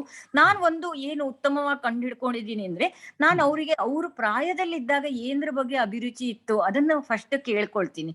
ಈಗ ತುಂಬಾ ಜನ ನೋಡಿ ಅವ್ರ ಹದಿಹರಿಯದಲ್ಲೇನೆ ತುಂಬಾ ಕವನಗಳನ್ನ ಬರೀತಿರ್ತಾರೆ, ಆಮೇಲೆ ಓದ್ತಾ ಇರ್ತಾರೆ, ಬರಿತಾ ಇರ್ತಾರೆ. ಮತ್ತೆ ಕೆಲ್ಸದ್ದು ತುಂಬಾ ಸ್ಟ್ರೆಸ್ ಎಲ್ಲ ಬಂದಾಗ ಅದ್ ಬಿಟ್ಟು ಹೋಗ್ಬಿಟ್ಟಿರತ್ತೆ ಆ ಹವ್ಯಾಸಗಳೆಲ್ಲ. ತಬ್ಲಾ ಬಾರ್ಸೋದಿರ್ಬೋದು, ಕೆಲವರು ಸಣ್ಣದ್ರಲ್ಲಿ 10th ಸ್ಟ್ಯಾಂಡರ್ಡ್ ತನಕ ಎಲ್ಲ ಹುಡುಗಿಯರು ಭರತನಾಟ್ಯಂ ಕಲಿಯೋರು ಇರ್ತಾರೆ, ಸಂಗೀತ ಕಲ್ತಿರ್ತಾರೆ, ಚೆನ್ನಾಗೂ ಇರ್ತಾರೆ ಅವ್ರ ಅದ್ರಲ್ಲಿ. ಬಟ್ ಬೇರೆ ಪ್ರೊಫೆಷನಲ್ ಲೈಫ್ ಬಂದ್ಮೇಲೆ ಪ್ರಾಬಬಲಿ ಅದೆಲ್ಲ ಬ್ಯಾಕ್ ಗ್ರೌಂಡಿಗೆ ಹೋಗ್ಬಿಟ್ಟಿರತ್ತೆ. ಸೊ ಅದ್ರಲ್ಲಿ ನಿಮ್ಗೆ ಏನಾದ್ರು ಆಸಕ್ತಿ ಇತ್ತಾ, ಸಣ್ಣದ್ರಲ್ಲಿ ನೀವ್ ಅನ್ಕೊಂಡಿದ್ರಿ ನಂಗೆ ಪುರ್ಸೋತಿದ್ದಾಗ ಇದನ್ ಮಾಡ್ತೀನಿ ಅಂತ, ಸೊ ಆ ತರದ ಅಭಿರುಚಿಗಳನ್ನು ಕೆದಕಕ್ಕೆ ನೋಡ್ಬೇಕು, ಕಂಟಿನ್ಯೂ ಆಗತ್ತಾ ನೋಡ್ಬೇಕು. ಇನ್ನು ಕೆಲವರು ಹಲೋ ಇನ್ನು ಕೆಲವರಿಗೆ ಅವರಿಗೆ ದೈಹಿಕ ಮಾನಸಿಕ ಕ್ಷಮತೆಗೆ ಅನುಗುಣವಾಗಿ ಈಗ ಅವ್ರು ಯಾವ್ದೋ ಒಂದು ಕಾಯಿಲೆಯಿಂದ ಬಳಲುತ್ತಿದ್ದಾರೆ ಅಂದ್ರೆ ಅದರ ವಿರುದ್ಧ ದಿಕ್ಕಿನಲ್ಲಿ ಹೋಗಿ ನಾವು ಕೆಲವು ಚಟುವಟಿಕೆಗಳನ್ನ ಸಜೆಸ್ಟ್ ಮಾಡಿದ್ರೆ ಅವ್ರು ಅದನ್ನ ಕೈಗೆತ್ಕೊಂಡ್ರೆ ಫ್ರಸ್ಟ್ರೇಷನ್ನೇ ಜಾಸ್ತಿ ಆಗತ್ತೆ ವಿನಃ ಅದರಿಂದ ಮುದ ಸಿಕ್ಕೋ ಚಾನ್ಸಸ್ ಕಡಿಮೆ. ಸೊ ಅವ್ರಿಗೆ ಏನ್ ಮಾಡಕ್ಕಾಗುತ್ತೋ ಅದ್ರ ಬಗ್ಗೆ ಪ್ರೋತ್ಸಾಹ ಕೊಡ್ಬೇಕು. ಈಗ ಸಿವಿಯರ್ ಆಗಿ ಹಾರ್ಟ್ ಪ್ರಾಬ್ಲಮ್ ಇರೋರಿಗೆ ನೀವು ಫಿಟ್ನೆಸ್ಸಿಗೆ ಹೋಗಿ, ನೀವು ಜಿಮ್ಮಿಗೆ ಹೋಗಿ ಆತರ ಹೇಳೋ ಸಲಹೆಗಳು ಅಷ್ಟು ಉಪಯುಕ್ತ ಆಗಲ್ಲ, ಇನ್ನು ಕೂಡ ಡೇಂಜರಸ್ ಕೂಡ ಟರ್ನ್ ಔಟ್ ಆಗ್ಬೋದು. ಸೊ ಅವ್ರದ್ದು ಮಾನಸಿಕ ಕ್ಷಮತೆನೂ ಇರ್ಬೇಕು, ದೈಹಿಕ ಕ್ಷಮತೆನೂ ಇರ್ಬೇಕು, ನಾವು ಹೇಳೋ ಚಟುವಟಿಕೆಗಳನ್ನು ಕ್ಯಾರಿ ಆನ್ ಮಾಡೋ ಬಗ್ಗೆ. ಮತ್ತೆ ಇನ್ನೊಂದು ಅವರದ್ದು ಸಂಪನ್ಮೂಲಗಳ ಮೇಲೆ ಕೂಡ ಡಿಪೆಂಡ್ ಆಗುತ್ತೆ. ಅವ್ರಿಗೆ ಏನ್ ತರ ರಿಸೋರ್ಸಸ್ ಇದೆ. ಈಗ ನಾವು ತುಂಬಾ ಈಸಿಯಾಗಿ ಹೇಳ್ಬಿಡ್ಬೋದು, ನೀವು ಗಾರ್ಡನಿಂಗ್ ಮಾಡಿ, ಲಾನ್ ಮೇಂಟೈನ್ ಮಾಡಿ ಇಂತಲ್ಲ, ಅದಕ್ಕೆ ಸ್ವಲ್ಪ ಹಣ ಖರ್ಚು ಮಾಡಬೇಕಾಗತ್ತೆ. ಅಥವಾ ಕೆಲವ್ರು ನಾವ್ ಏನ್ ಹೇಳ್ತೀವಿ ಗೋಲ್ಫ್ ಆಡಿ ಅಂತ, ಗೋಲ್ಫ್ ಅನ್ನು ಸುಮ್ನೆ ಯಾರೋ ಮನೆ ಬದಿಯಲ್ಲಿ ಆಡಕ್ಕಾಗಲ್ಲ, ಗೋಲ್ಫ್ ಕೋರ್ಸ್ ಕ್ಲಬ್ಬಿಗೆ ಸೇರ್ಕೊಳ್ಬೇಕಾಗತ್ತೆ, ಅದಕ್ಕೆ ಹಣ ಬೇಕು, ಅವರು ಆ ಕ್ಲಬ್ಬಿಗೆ ಮೆಂಬರ್ ಆಗಿದ್ದಾರೆ ಇಲ್ವೋ ನೋಡ್ಕೋಬೇಕಾಗತ್ತೆ. ಸೊ ಅದಕ್ಕೆ ಕರೆಕ್ಟ್ ಆಗಿ ಇರೋ ಅಂದ್ರೆ ಆ ಸಂಪನ್ಮೂಲಗಳಿಗೆ ಮ್ಯಾಚ್ ಆಗ್ತಾ ಇರೋ ಹವ್ಯಾಸಗಳನ್ನು ಸಜೆಸ್ಟ್ ಮಾಡೋದು ಒಳ್ಳೇದು. ಇನ್ನೊಂದು ಕೆಲವರಿಗೆ ಅವ್ರ ಕುಟುಂಬದಲ್ಲಿ ಅಥವಾ ಸ್ನೇಹಿತರದ್ದು ಯಾರಾದ್ರೂ ಉದಾಹರಣೆ ಇದ್ರೆ ನೋಡಿ, ನಿಮ್ ಫ್ರೆಂಡ್ ಅದನ್ನ ಮಾಡ್ತಾರಲ್ಲ, ನೀವು ಅವ್ರ ಜೊತೆಗೆ ಸೇರ್ಕೊಂಡ್ ಮಾಡಬಹುದು ಅನ್ನೋದನ್ನ ಒಂದ್ ಸಜೆಸ್ಟ್ ಮಾಡಿ ನೋಡ್ಬೋದು. ಯಾಕಂದ್ರೆ ಆಗ ಒಂದು ಕಂಪನಿ ಕೂಡ ಸಿಕ್ಕತ್ತೆ ಅವರಿಗೆ ಹವ್ಯಾಸ ಮಾಡಕ್ಕೆ ಅಥವಾ ಮುಂದುವರ್ಸ್ಕೊಂಡ್ ಹೋಗಕ್ಕೆ. ಮತ್ತೆ ಅದ್ರಿಂದ ಅವರಿಗಾಗ್ಲಿ ಮನೆಯವರಿಗಾಗ್ಲಿ ತೊಂದ್ರೆ ಆಗದಿದ್ದಂಗೆ ಅಥವಾ ಏನ್ ತೊಂದ್ರೆ ಎದುರು ಬರ್ಬಹುದು ಅನ್ನೋದನ್ನ ನೋಡ್ಕೊಂಡು ನಾವೊಂದು ಸಜೆಷನ್ ಕೊಡೋದು ಉತ್ತಮ. ಈಗ ಎಲ್ಲಾ ಹವ್ಯಾಸಗಳನ್ನು ತೊಂದ್ರೆ ಕೊಡಲ್ಲ ಅಂತಿಲ್ಲ, ಕೆಲವು ತೊಂದ್ರೆ ಕೊಡ್ಬೋದು.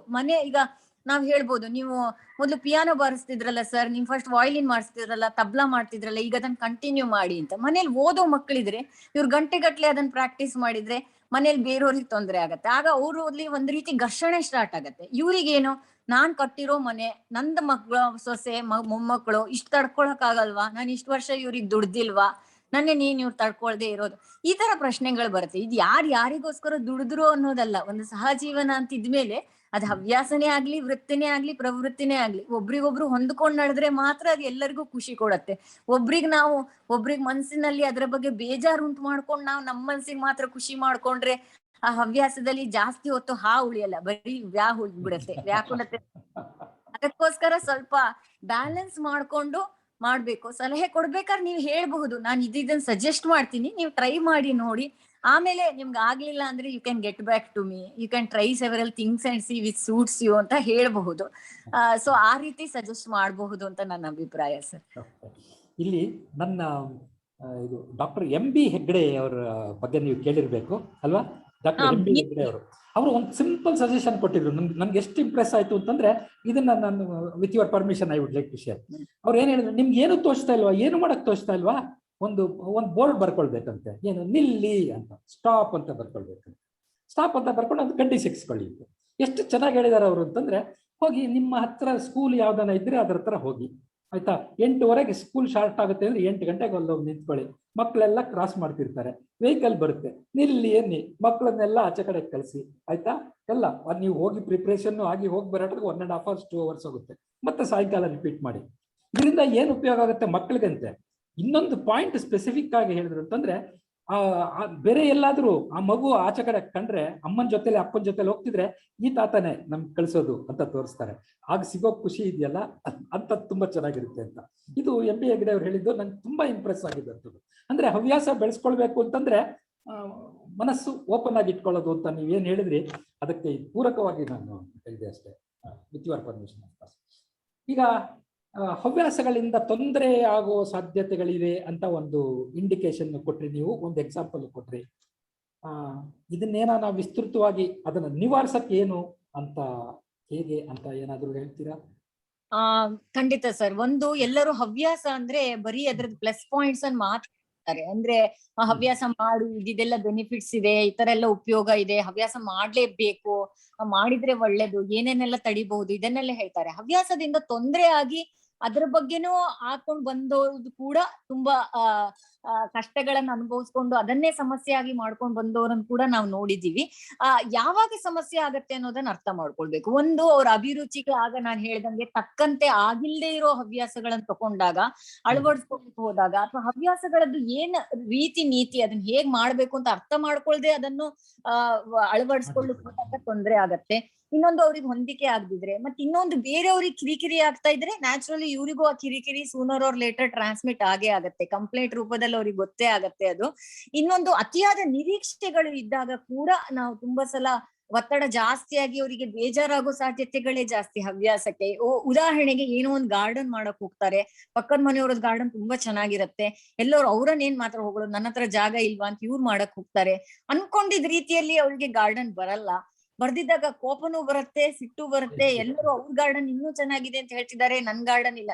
ಅಂದ್ರೆ ಒಂದು ಹವ್ಯಾಸದಲ್ಲಿ ಒಂದು ನಿರೀಕ್ಷೆ ಅಂತ ಒಂದ್ ಇಟ್ಕೋತೀವಲ್ಲ ನಾವು, ಆ ನಿರೀಕ್ಷೆ ಅತಿ ಆದಾಗ ನಿರೀಕ್ಷೆದ್ದು ಎತ್ತರ ಎಷ್ಟು ಜಾಸ್ತಿನೋ ಇಳೋದು ಕೂಡ ಅಷ್ಟೇ, ಆ ರೆವೈನ್ ಕೂಡ ಅಷ್ಟೇ ಡೀಪ್ ಆಗಿರತ್ತೆ ಅಂತ ಹೇಳ್ತಾರೆ. ಸೊ ಆ ನಿರೀಕ್ಷೆ ಕಡಿಮೆ ಇಟ್ಕೊಂಡಷ್ಟು ಹವ್ಯಾಸಗಳು ಸ್ವಲ್ಪ ಚೆನ್ನಾಗಿ ಹಾಕೊಂಡ್ ಹೋಗತ್ತೆ. ಬೇರೆಯವ್ರೊಂದಿಗೆ ಪೈಪೋಟಿಗೆ ಇಳಿದಾಗ, ಈಗ ನಾನ್ ಇಷ್ಟ ಕಲ್ತೆ, ಅವನ್ಕಿಂತ ಜಾಸ್ತಿ ನಾನ್ ಮಾಡಿ ತೋರಿಸ್ತೀನಿ ಅನ್ನೋದು ಈಗ ಕಾಂಪಿಟಿಷನ್ ಅನ್ನೋದು ವರ್ಕ್ ಪ್ಲೇಸ್ ಅಲ್ಲಿ ಇದ್ರೆ ಸ್ವಲ್ಪ ಪ್ರೊಡಕ್ಟಿವ್, ಒಪ್ಕೊಳ್ಳೋಣ ಅದನ್ನ. ಬಟ್ ಹವ್ಯಾಸಗಳಲ್ಲೂ ಅದ್ ಬಂದ್ಬಿಟ್ರೆ ಆಗ ಪೈಪೋಟಿಯಲ್ಲಿ ಸ್ವಲ್ಪ ನೆಗೆಟಿವ್ ಎಮೋಷನ್ಸ್ ಅಥವಾ ನಾವು ಋಣಾತ್ಮಕವಾಗಿ ಯೋಚನೆ ಕೂಡ ಜಾಸ್ತಿ ಆಗ್ಬಹುದು. ಇನ್ನೊಂದು, ಕೆಲವರು ತುಂಬಾ ಜನ ಅದನ್ನೇ ವ್ಯವಹಾರವಾಗಿ ಕನ್ವರ್ಟ್ ಮಾಡ್ಲಿಕ್ಕೆ ಹೋಗ್ತಾರೆ, ಆಗ ಕೈ ಸುಟ್ಕೊಂಡಿರೋ ಚಾನ್ಸಸ್ ಜಾಸ್ತಿ ಇರತ್ತೆ. ಅಂದ್ರೆ ಅಡಿಗೆ ಬಗ್ಗೆ ಆಸಕ್ತಿ ಇರೋರು, ನಾನ್ ಯಾಕೆ ಒಂದ್ ರೆಸ್ಟೋರೆಂಟ್ ಓಪನ್ ಮಾಡ್ಬಾರ್ದು, ಯಾರನ್ನೋ ನೋಡಿರ್ತಾರೆ, ಸಕ್ಸಸ್ ಆಗಿರೋದು ನೋಡಿರ್ತಾರೆ, ಸೊ ಹಂಗ್ ಮಾಡಕ್ ಹೋಗಿ ಸ್ವಲ್ಪ ಕೈ ಸುಟ್ಕೊಂಡಿರೋದು ಆ ತರನೂ ಆಗತ್ತೆ. ಕೆಲವು ಸಲ ಅದ್ರಲ್ಲಿ ಹಣ ವ್ಯಯ ಆಗತ್ತೆ, ಶ್ರಮ ವ್ಯಯ ಆಗತ್ತೆ, ಇವನು ಕೆಲವು ಆರೋಗ್ಯ ಕಾಯಿಲೆಗಳು ಬರುತ್ತೆ. ಈಗ ಕೆಲವ್ರು ಹೇಳ್ತಾರೆ, ನೀನಕ್ಕೆ ಜುಂಬಾ ಕ್ಲಾಸಿಗೆ ಸೇರ್ಬಾರ್ದು, ಚೆನ್ನಾಗಿರತ್ತೆ, ಓವರ್ 65 ಅನ್ನೋ ತಗೊಳ್ತಾರಂತೆ ಅಂತ. ಏನೋ ಮಾಡಕ್ ಬಿದ್ಬಿಡ್ತಾರೆ, ಕೈ ಕಾಲ್ ಫ್ರಾಕ್ಚರ್ ಆಗತ್ತೆ, ಆಮೇಲೆ 3 ತಿಂಗಳು ಮನೇಲೆ ಕೂರಂಗಾಗತ್ತೆ. ಸೊ ಅದೆಲ್ಲ ಒಂದ್ ರೀತಿ ಹಿಂಸೆಯಾಗಿ ಬರುತ್ತೆ. ಮನೇಲಿ ಇದ್ದವ್ರು ಹೇಳಕ್ ಸ್ಟಾರ್ಟ್ ಮಾಡ್ತಾರೆ, ನಿಂಗ್ ಬೇಕಿತ್ತಾ, ಇಷ್ಟ ದಿನ ಮಾಡ್ದಿದ್ ನಿನ್ಗೆ ಯಾಕೆ ಬೇಕಿತ್ತು ಈಗ, ಈ ತರ ಹೇಳಕ್ ಸ್ಟಾರ್ಟ್ ಮಾಡ್ತಾರೆ. ಸೊ ಹಂಗಿದ್ದಾಗ ಹವ್ಯಾಸನೇ ಒತ್ತಡವನ್ನು ಉಂಟು ಮಾಡೋ ಸಾಧ್ಯತೆ ಇದಾವೆ. ಒತ್ತಡದಿಂದ ಸೆಕೆಂಡ್ರಿ ಆಗಿ ಮತ್ತೆ ಖಿನ್ನತೆ, ಆತಂಕ, ಆತ್ಮವಿಶ್ವಾಸ ಕುಗ್ಗೋದು, ಕೆಲವ್ರು ಇದರಿಂದೆಲ್ಲ ಹೊರಗ್ ಬರಕ್ಕೆ ಸ್ವಲ್ಪ ಮಾದಕ ವಸ್ತುಗಳ ಬಳಕೆ ಮಾಡೋದು, ಒಂದ್ ಪೆಗ್ ಅಂತ ತಗೊಳಕ್ ಸ್ಟಾರ್ಟ್ ಮಾಡ್ತಾರೆ, ಆಮೇಲೆ ಅವಲಂಬನೆ ಕಡೆಗೆ ಹೋಗ್ಬಿಡತ್ತೆ, ಅದು ತಂಬಾಕು ಜಗ್ಗಿಕ್ ಸ್ಟಾರ್ಟ್ ಮಾಡೋದು. ಮತ್ತೆ ಕೆಲವು ಸಲ ಕೆಟ್ಟ ಸಂಘಗಳು ಕೂಡ ಆಗುವ ಚಾನ್ಸಸ್ ಇರುತ್ತೆ. ಆಗ ನಾನ್ ನಿಮ್ಗೆ ಏನ್ ಹೇಳ್ದೆ, ಸಮಾಜದವ್ರ ಜೊತೆಗೆ ಒಂದ್ ಕನೆಕ್ಷನ್ ಸಿಕ್ಕತ್ತೆ, ಒಂದ್ ತಂತು ಬೆಳೆಯತ್ತೆ, ಯಂಗರ್ ಜನರೇಷನ್ ಅವ್ರ ಜೊತೆಗೆ ಕನೆಕ್ಟ್ ಆಗ್ಲಿಕ್ಕೆ ಆಗತ್ತೆ ಅಂತ. ಆ ಯಂಗರ್ ಜನರೇಷನ್ ಅಲ್ಲಿ ಬೇರೆಯವ್ರು ಹೆಂಗಿರ್ತಾರೆ ಅನ್ನೋದನ್ನ ನಾವು ಕಂಟ್ರೋಲ್ ಮಾಡಕ್ ಆಗದಿದ್ದಾಗ ಅವರು ಇಂಥವ್ರು ಒಂದ್ ಸ್ವಲ್ಪ ವಿಕ್ಟಿಮೈಸ್ ಮಾಡೋ ಚಾನ್ಸಸ್ ಜಾಸ್ತಿ ಇರತ್ತೆ. ಯಾರೋ ಇರೋದ್ ಅಡ್ವಾಂಟೇಜ್ ತಗೊಳ್ಳೋದು, ಅವ್ರು ರಿಟೈರ್ ಆಗಿದ್ದಾರೆ, ಬೇಕಾದಷ್ಟು ದುಡ್ಡಿದೆ, ಹೊಸ ಪರಿಚಯದಲ್ಲಿ ಹೊಸ ಸ್ಕೀಮ್ ಗಳನ್ನ ಇಂಟ್ರೊಡ್ಯೂಸ್ ಮಾಡೋದು, ಅವ್ರಿಗೆ ಮೋಸ ಆಗುವಂಗ್ ಮಾಡೋದು. ಮತ್ತೆ ಈ ಕೊರೋನಾ ಪಿಡುಗು ಬಂದಾಗ್ಲೂ ಕೂಡ ಅವ್ರನ್ನ ನಾವು ಜಾಸ್ತಿ ಸೋಷಲೈಸ್ ಮಾಡಿ ಅಲ್ಲಿ ಇಲ್ಲಿ ಹೋಗಿ ಹವ್ಯಾಸ ಮಾಡಿ ಅಂತ ಹೇಳಕ್ ಸಜೆಸ್ಟ್ ಮಾಡಕ್ಕೂ ಕಷ್ಟ. ಯಾಕೆಂದ್ರೆ ಹಿರಿಯ ನಾಗರಿಕರಿಗೆ ಕೊರೋನಾ ಬಂದ್ರೆ ಅವ್ರ ಅದ್ರಿಂದ ಹೊರ ಬರೋ ಸಾಧ್ಯತೆಗಳು ಅಥವಾ ಅವರಿಗೆ ತೀವ್ರತರವಾಗಿ ಎಫೆಕ್ಟ್ ಆಗೋ ಸಾಧ್ಯತೆ ಇರುತ್ತೆ. ಸೊ ಈ ಕೊರೋನಾ ಈ ಹವ್ಯಾಸಗಳಿಂದ ಇಷ್ಟೆಲ್ಲ ತೊಂದರೆಗಳು ಆಗ್ಬಹುದು. ಅದ್ರದ್ದೊಂದು ಫಸ್ಟೇ ನಮ್ಗೆ ಆ ಪ್ಲಾನ್ ರೆಡಿ ಇದ್ರೆ, ಅಂದ್ರೆ ಈ ತರ ಆಗ್ಬಹುದು ಅನ್ನೋ ಸಾಧ್ಯತೆ ಒಂದು ಆಂಟಿಸಿಪೇಷನ್ ಇದ್ರೆ ಆಗ ಅದಕ್ಕೆ ನಾವು ಮೊದ್ಲೇ ಪ್ರಿಪೇರ್ ಆಗಿರ್ತೀವಿ. ಅಂದ್ರೆ ಏನ್ ಮಾಡೋದು ಅನ್ನೋದನ್ನು ನಮ್ಗೆ ಹೇಳಲಿಕ್ಕೆ ಸುಲಭ ಆಗತ್ತೆ. ನೀವ್ ಹೇಳಿದ್ರೆ ತೊಂದ್ರೆ ಬಂದ್ರೆ ನಿವಾರಿಸೋದು ಹೇಗೆ ಅಂತ. ಈ ತರ ನೀವೇನೋ ಒತ್ತಡ, ನೀವೇನೋ ಹವ್ಯಾಸ ಸಜೆಸ್ಟ್ ಮಾಡಿದೀರಾ ಅಥವಾ ನೀವು ಸಜೆಸ್ಟ್ ಮಾಡಿರೋದಲ್ಲ, ಅವರೇ ಒಂದ್ ಹವ್ಯಾಸ ಕಂಡಿಡ್ಕೊಂಡ್ ಮಾಡಕ್ ಹೋಗಿದ್ದಾರೆ, ಅದರಿಂದ ಸ್ವಲ್ಪ ತೊಂದ್ರೆ ಅನುಭವಿಸಿದ್ದಾರೆ, ನಿಮ್ಮ ಹತ್ರ ಬಂದಿದ್ದಾರೆ. ಹಾಗಾದ್ರೆ ನಿವಾರಣೆ ಹೇಗ್ ಮಾಡ್ಬೇಕು ಅಂದ್ರೆ ಅವ್ರವ್ರಿಗೆ ಸೂಕ್ತವಾಗಿರೋ ಹವ್ಯಾಸಗಳನ್ನ ಆಯ್ಕೆ ಮಾಡ್ಕೊಳ್ಳೋ ಕಡೆ ಅವ್ರನ್ನ ಮತ್ತೆ ರೀಡೈರೆಕ್ಟ್ ಮಾಡ್ಬೇಕಾಗತ್ತೆ, ರೀಓರಿಯಂಟ್ ಮಾಡ್ಬೇಕಾಗತ್ತೆ. ಈ ಹವ್ಯಾಸದಲ್ಲಿ ನಿಮ್ಗೆ ಬಂದಿದ್ ತೊಂದ್ರೆ ಏನು, ಬಹುಶಃ ಇದು ನಿಮ್ಗೆ ಸೂಟ್ ಆಗಲ್ವೇನೋ ಅನ್ನೋದನ್ನ ಅರ್ಥ ಮಾಡಿಸ್ಕೊಂಡು ಬೇರೆ ಕಡೆ ರೀಓರಿಯಂಟ್ ಮಾಡ್ಬೇಕಾಗತ್ತೆ. ಮತ್ತೆ ಬೇರೆಯವ್ರು ಮಾಡ್ತಾ ಇದ್ದಾರೆ ಅಂತ ನಕಲು ಮಾಡ್ಬೇಡಿ ಅನ್ನೋದನ್ನ ಅವರಿಗೆ ಸ್ಪಷ್ಟಪಡಿಸ್ಬೇಕು. ಯಾರೋ ಬೇರೆಯವ್ರ ಫ್ರೆಂಡ್ ಮಾಡ್ತಿದ್ದಾರೆ, ಅದನ್ನೇ ಇವ್ರು ಮಾಡಕ್ ಹೋಗ್ತಾರೆ. ಆಗ್ದಿದ್ದಾಗ ಒಂಥರ ಮುಖಭಂಗ ಆದಂಗ ಆಗೋದು, ಪೆಚ್ಚನ್ಸೋದು, ಆ ತರದೆಲ್ಲ ಆಗುತ್ತೆ. ಇನ್ನೊಂದು ಅವ್ರವ್ರ ಶಕ್ತಿ ಅನುಸಾರವಾಗಿ ಅದನ್ನ ಕೈಗೊಳ್ಳೋದು ವಾಸಿ. ಮಾನಸಿಕ ಶಕ್ತಿನೇ ಇರ್ಬೋದು, ದೈಹಿಕ ಶಕ್ತಿನೇ ಇರ್ಬೋದು. ಜಾಗೃತಿ ಮತ್ತೆ ಜಾಗೃತಿ ಎರಡೂ ಇಂಪಾರ್ಟೆಂಟ್ ಇದ್ರಲ್ಲಿ. ಇದರಿಂದ ಏನ್ ಆಗ್ಬಹುದು ಏನ್ ಆಗ್ಬಾರ್ದು ಅನ್ನೋ ಜಾಗ್ರತೆನೂ ಇರ್ಬೇಕು, ಜಾಗೃತಿನೂ ಇರ್ಬೇಕು. ಅದು ಎರಡು ಒಟ್ಟಿಗೆ ಮಾಡ್ಕೊಂಡು ಹೋದಾಗ ಚೆನ್ನಾಗಾಗತ್ತೆ. ನಿರೀಕ್ಷೆಗಳನ್ನ ಕಡಿಮೆ ಇಟ್ಕೊಳ್ಳಿ ಅಂತ ಮೊದ್ಲೇನೆ ಹೇಳ್ಬೇಕು. ಅದರಿಂದ ನೀವೇನು 5 ಕಾಸು ದುಡಿಬೇಕಾಗಿಲ್ಲ, ಹಂಗೆ ಇದರಿಂದ ಉತ್ಪತ್ತಿನೇ ಆಗ್ಬೇಕು ಅನ್ನೋದನ್ನು ಒಂದು ರೂಲ್ ಮಾಡ್ಕೋಬೇಡಿ. ಎಂಜಾಯ್ ಮಾಡೋಕ್ಕೋಸ್ಕರ ಇದನ್ನ ಮಾಡಿ ಅಂತ ಹೇಳ್ಬೇಕು. ಬರೀ ನಿರೀಕ್ಷೆಗಳು ಉತ್ಪತ್ತಿಗಲ್ಲ. ಈಗ ಕೆಲವ್ರು ಚೆನ್ನಾಗೆ ಕವನ ಬರೀತಾರೆ, ಏನೋ ಒಂದ್ ಬರ್ದು ಫೇಸ್ಬುಕ್ ಅಲ್ಲಿ ಹಾಕ್ತಾರೆ. ಫಸ್ಟ್ ಎಲ್ಲ ಎಲ್ಲರೂ ಅವ್ರನ್ನ ಲೈಕ್ ಅಂತ ಮಾಡ್ತಾರೆ, ಆಮೇಲೆ ಎಷ್ಟ್ ಜನ ಓದ್ತಾರೆ ಹೇಳಿ? ಐ ಮೀನ್ ಓದೋರ್ ಕಡಿಮೆ ಆದಾಗ, ಲೈಕ್ಗಳು ಕಡಿಮೆ ಆದಾಗ ಇವ್ರಿಗೆ ಒಂದ್ ಸ್ವಲ್ಪ ಬೇಜಾರಾಗತ್ತೆ. ಹೊರದ್ರು ಇವ್ರು ಕೇರೆ ಮಾಡ್ತಿಲ್ಲ, ಅವ್ರಿಗೆ ಕೇರ್ ಮಾಡಿ ನಂಗೆ ಕೇರ್ ಮಾಡ್ಲಿಲ್ಲ. ಸ್ವಲ್ಪ ಈ ತರ ಒಂದು ಮಕ್ಕಳ ರೀತಿಯಲ್ಲಿ ಬಿಹೇವ್ ಮಾಡೋದನ್ನು ನಾವು ಹಿರಿಯರನ್ನ ನೋಡಿದೀವಿ. ಸೊ ಹಾಗೆ ನಿರೀಕ್ಷೆಗಳನ್ನ ಸ್ವಲ್ಪ ಕಡಿಮೆ ಮಾಡ್ಕೊಳ್ಬೇಕು. ಯಾರಾದ್ರೂ ಓದಿ ಮೆಚ್ಚಲಿ ಅನ್ನೋದಕ್ ನಾವು ಬರಿಬಾರ್ದು, ನಮ್ ಖುಷಿಗೋಸ್ಕರ ನಾವು ಬರಿತೀವಿ ಅಂತ ಅವ್ರಿಗೆ ಯಾವಾಗ ಅರ್ಥ ಆಗುತ್ತೋ ಆಗ ಯಾವ ಲೈಕ್ ಬಂದ್ರು ಅಷ್ಟೇ, ಡಿಸ್ಲೈಕ್ ಬಂದ್ರು ಅಷ್ಟೇ, ಅದೇನು ಅವರಿಗೆ ತಾಗಕ್ ಹೋಗ್ಬಾರ್ದು. ಸೊ ಅದರ ಬಿಯಾಂಡ್ ಆಗಿ ಅವರು ಯೋಚನೆ ಮಾಡಿ ಹವ್ಯಾಸಗಳನ್ನು ಅಳವಡಿಸ್ಕೊಳ್ಳೋದು ಒಳ್ಳೇದು. ಇನ್ನೊಂದು, ನಾನು ಈ ತರದ್ದು ಬಂದಾಗ, ಆ ಹವ್ಯಾಸಗಳು ಬಂದಾಗ ಅದನ್ನ ಸ್ವತಂತ್ರವಾಗಿ ಮಾಡ್ಲಿಕ್ಕೆ ಶಕ್ತಿ ಇದ್ರೆ ಮಾತ್ರ ಅದನ್ನ ಕೈಗೆತ್ಕೊಳ್ಬೇಕು. ನಾನ್ ಸ್ವತಂತ್ರವಾಗಿ ಅಂತ ಯಾಕೆ ಹೇಳ್ತಿದ್ದೀನಿ ಅಂದ್ರೆ, ಆ ಇಂಡಿಪೆಂಡೆನ್ಸ್ ಅಲ್ಲೂ ಬೇರೆ ಬೇರೆ ತರ ಇಂಡಿಪೆಂಡೆನ್ಸ್ ಇದೆ. ಒಂದು ದೈಹಿಕವಾಗಿ ಇಂಡಿಪೆಂಡೆನ್ಸ್ ಅಂದ್ರೆ ನಾವು ಈ ಕಾರ್ಯ ಮಾಡಕ್ಕೋಸ್ಕರ ಇನ್ನೊಬ್ರ ಮೇಲೆ ಡಿಪೆಂಡೆಂಟ್ ಆಗಿದ್ರೆ, ಈಗ ನಾನು ಈ ಕ್ಲಬ್ಬಿಗೆ ಹೋಗ್ಬೇಕು, ನೀನ್ ನನ್ನ ಟೈಮಿಂಗ್ ನನ್ನನ್ನು ಪಿಕಪ್ ಮಾಡೋದು, ಬೇರೆಯವ್ರಿಗೆ ಹೊರೆ ಆಗ್ಬಾರ್ದು ನಾವು. ಸೊ ಅದನ್ನು ಫಿಸಿಕಲಿ ಇಂಡಿಪೆಂಡೆಂಟ್ ಆಗಿ ಮಾಡ್ಲಿಕ್ಕೆ ಶಕ್ತಿ ಇದ್ರೆ ಮಾತ್ರ ಅದನ್ನ ಕೈಗೆತ್ಕೊಳ್ಬೇಕು. ಇನ್ನೊಂದು, ಆರ್ಥಿಕವಾಗಿ ಸ್ವಾತಂತ್ರ್ಯ ಇದ್ರೆ ಕೂಡ ಅದನ್ನ ನಾವೇ ನಮ್ಮ ಹಣದಲ್ಲಿ ಮಾಡ್ಕೊಳಕ್ಕಾದ್ರೆ ಮಾಡ್ಕೊಂಡ್ರೆ ಉತ್ತಮ. ಇನ್ನೊಂದು, ಭಾವನಾತ್ಮಕವಾಗಿ ಇಂಡಿಪೆಂಡೆನ್ಸ್ ಕೂಡ ಆ ಹವ್ಯಾಸಗಳಲ್ಲಿ ಇರ್ಬೇಕು. ಅಂದ್ರೆ ಬೇರೆಯವ್ರ ಮೆಚ್ಚುಗೆಗೋಸ್ಕರ ಅಥವಾ ಬೇರೆಯವರಿಗೆ ಖುಷಿ ಪಡ್ಸಕ್ಕೋಸ್ಕರ ಆ ಹವ್ಯಾಸಕ್ಕಿಂತ ಜಾಸ್ತಿ ನಮ್ಮ ಮನಸ್ಸಿಗೆ ಮನರಂಜನೆ ಮತ್ತೆ ಮುದ ನೀಡತ್ತೆ ಅಂತಾದ್ರೆ ಆ ಹವ್ಯಾಸಗಳನ್ನು ಮುಂದುವರ್ಸ್ಕೊಂಡು ಹೋಗ್ಬೇಕು. ಇನ್ನೊಂದು, ಇಷ್ಟೆಲ್ಲ ತೊಂದರೆಗಳು ಆದಾಗ ಇದನ್ನ ಅವರೇ ನಿವಾರಿಸ್ಕೊಳ್ಲಿಕ್ಕೆ ಆಗದಿದ್ರೆ ಸಹಾಯವನ್ನು ಕೇಳಿ ಪಡಿಬೇಕು. ಅದು ಫಸ್ಟ್ ಫ್ಯಾಮಿಲಿ ಮೆಂಬರ್ಸ್ ಇರ್ಬೋದು, ಸ್ನೇಹಿತರು ಇರ್ಬೋದು. ಅವ್ರ ಕೈಯಲ್ಲೂ ಸಾಲ್ವ್ ಆಗಿಲ್ಲ ಅಂದ್ರೆ ಪ್ರೊಫೆಷನಲ್ಸ್ ಇರ್ತಾರೆ, ನಿಮ್ ತರ ಕೌನ್ಸಿಲರ್ಸ್ ಇರ್ತಾರೆ, ಸೈಕ್ಯಾಟ್ರಿಸ್ಟ್ ಇರ್ತಾರೆ. ಅವ್ರ ಹತ್ರ ಸಹಾಯವನ್ನು ಕೇಳಿ ಪಡಿಲಿಕ್ಕೆ ಹಿಂಜರಿಕೆ ಮಾಡ್ಕೊಳ್ಬಾರ್ದು. ಅಂದ್ರೆ ಅಲ್ಟಿಮೇಟ್ಲಿ ಹವ್ಯಾಸ ಅಂದ್ರೆ ಏನೂ ನಿರೀಕ್ಷೆ ಇರಬಾರ್ದು, ನನ್ನ ಮನಸ್ಸಿನ ಖುಷಿಯನ್ನು ಬಿಟ್ಟು ಅಂತ ನಾನು ನಿರ್ಧಾರ ಮಾಡಿದ್ರೆ ಆಗ ಹವ್ಯಾಸ ನಿಜವಾಗ್ಲೂ ಹವ್ಯಾಸ ಮುದ ಆಗಿರುತ್ತೆ ಅಂತ ಅಲ್ವೇ? ಓಕೆ. ನೆಕ್ಸ್ಟ್ ತುಂಬಾ ಮುಖ್ಯ ಅನ್ಸೋದು ನನ್ಗೆ ಅಂದ್ರೆ ಹವ್ಯಾಸ ಸಮಾಜಮುಖಿ ಎರಡನ್ನೂ ಕ್ಲಬ್ ಮಾಡೋದು. ಅಂದ್ರೆ ಹವ್ಯಾಸ ನನ್ನ ಸಂತೋಷಕ್ಕೆ, ನಾನ್ ಸಂತೋಷವಾಗಿರೋದು ಮೊದಲನೇ ಅಂತ. ಈ ಸಂತೋಷನ ನನ್ನ ಸಂಸಾರ ಅಥವಾ ನನ್ನ ಸುತ್ತಮುತ್ತಿನವರು, ಅಂದ್ರೆ ಸಮಾಜಕ್ಕೆ ನಾನು ನನ್ನ ಸಂತೋಷವನ್ನು ಪಸರಿಸಲಿಕ್ಕೆ ಸಾಧ್ಯ ಆದ್ರೆ ಅದು ಚೆನ್ನಾಗಿರುತ್ತೆ ಅಂತ. ಇದು ಸಹಜವಾಗಿರುವಂಥದ್ದು, ನಮ್ಮ ಯಾವುದೇ ಕೆಲಸ ಕೂಡ ಹಂಗ. ಸೊ ಹವ್ಯಾಸ ಮತ್ತು ಸಮಾಜಮುಖಿಯಾಗಿರುವಂತ ಹವ್ಯಾಸ, ಇದರ ಬಗ್ಗೆ ಏನಾದರೂ ಒಂದಷ್ಟು ತಿಳಿಸ್ಕೊಡ್ತೀರಾ? ಹವ್ಯಾಸಗಳು ಸಮಾಜಮುಖಿಯಾಗಿರಬೇಕು. ಎರಡು ವಿಷಯ, ಅದೇನ್ ಹೇಳ್ತಾರೆ, ಎರಡು ಸಂಗತಿಗಳನ್ನು ಒಂದ್ರಲ್ಲೇ ಆಗ್ಲಿಕ್ಕೆ ಆದ್ರೆ ಬಹಳ ಚೆನ್ನ. ಅದು ಸಮಾಜಮುಖಿಯಾಗಿದ್ರೆ ನಮ್ಮ ಹವ್ಯಾಸ ಬಹಳಷ್ಟು ಚೆನ್ನ. ಬಟ್ ಅದನ್ನೇ ನಾವು ಗುರಿಯಾಗಿಸ್ಕೊಳ್ಳೋದು ಬೇಡ ಅನ್ನೋದು ಕೂಡ ನನ್ನ ಅಭಿಪ್ರಾಯ. ಯಾಕೆಂದ್ರೆ ಹವ್ಯಾಸದಿಂದ ಬೇರೆಯವ್ರಿಗೆ ಉಪಯೋಗ ಆಗ್ಬೇಕು ಅನ್ನೋದೊಂದು ನಿರೀಕ್ಷೆ ಇದೆಯಲ್ಲ. ಕೆಲವು ಸಲ ಉಪಯೋಗ ಆಗ್ಬಹುದು, ಉಪಯೋಗ ಆಗದೆ ಇರ್ಬೋದು. ಉಪಯೋಗ ಪಡ್ಕೊಂಡವರು ಅದನ್ನೊಂದು ಎಕ್ನಾಲೇಜ್ ಕೂಡ ಮಾಡದೆ ಹೋಗ್ಬಹುದು.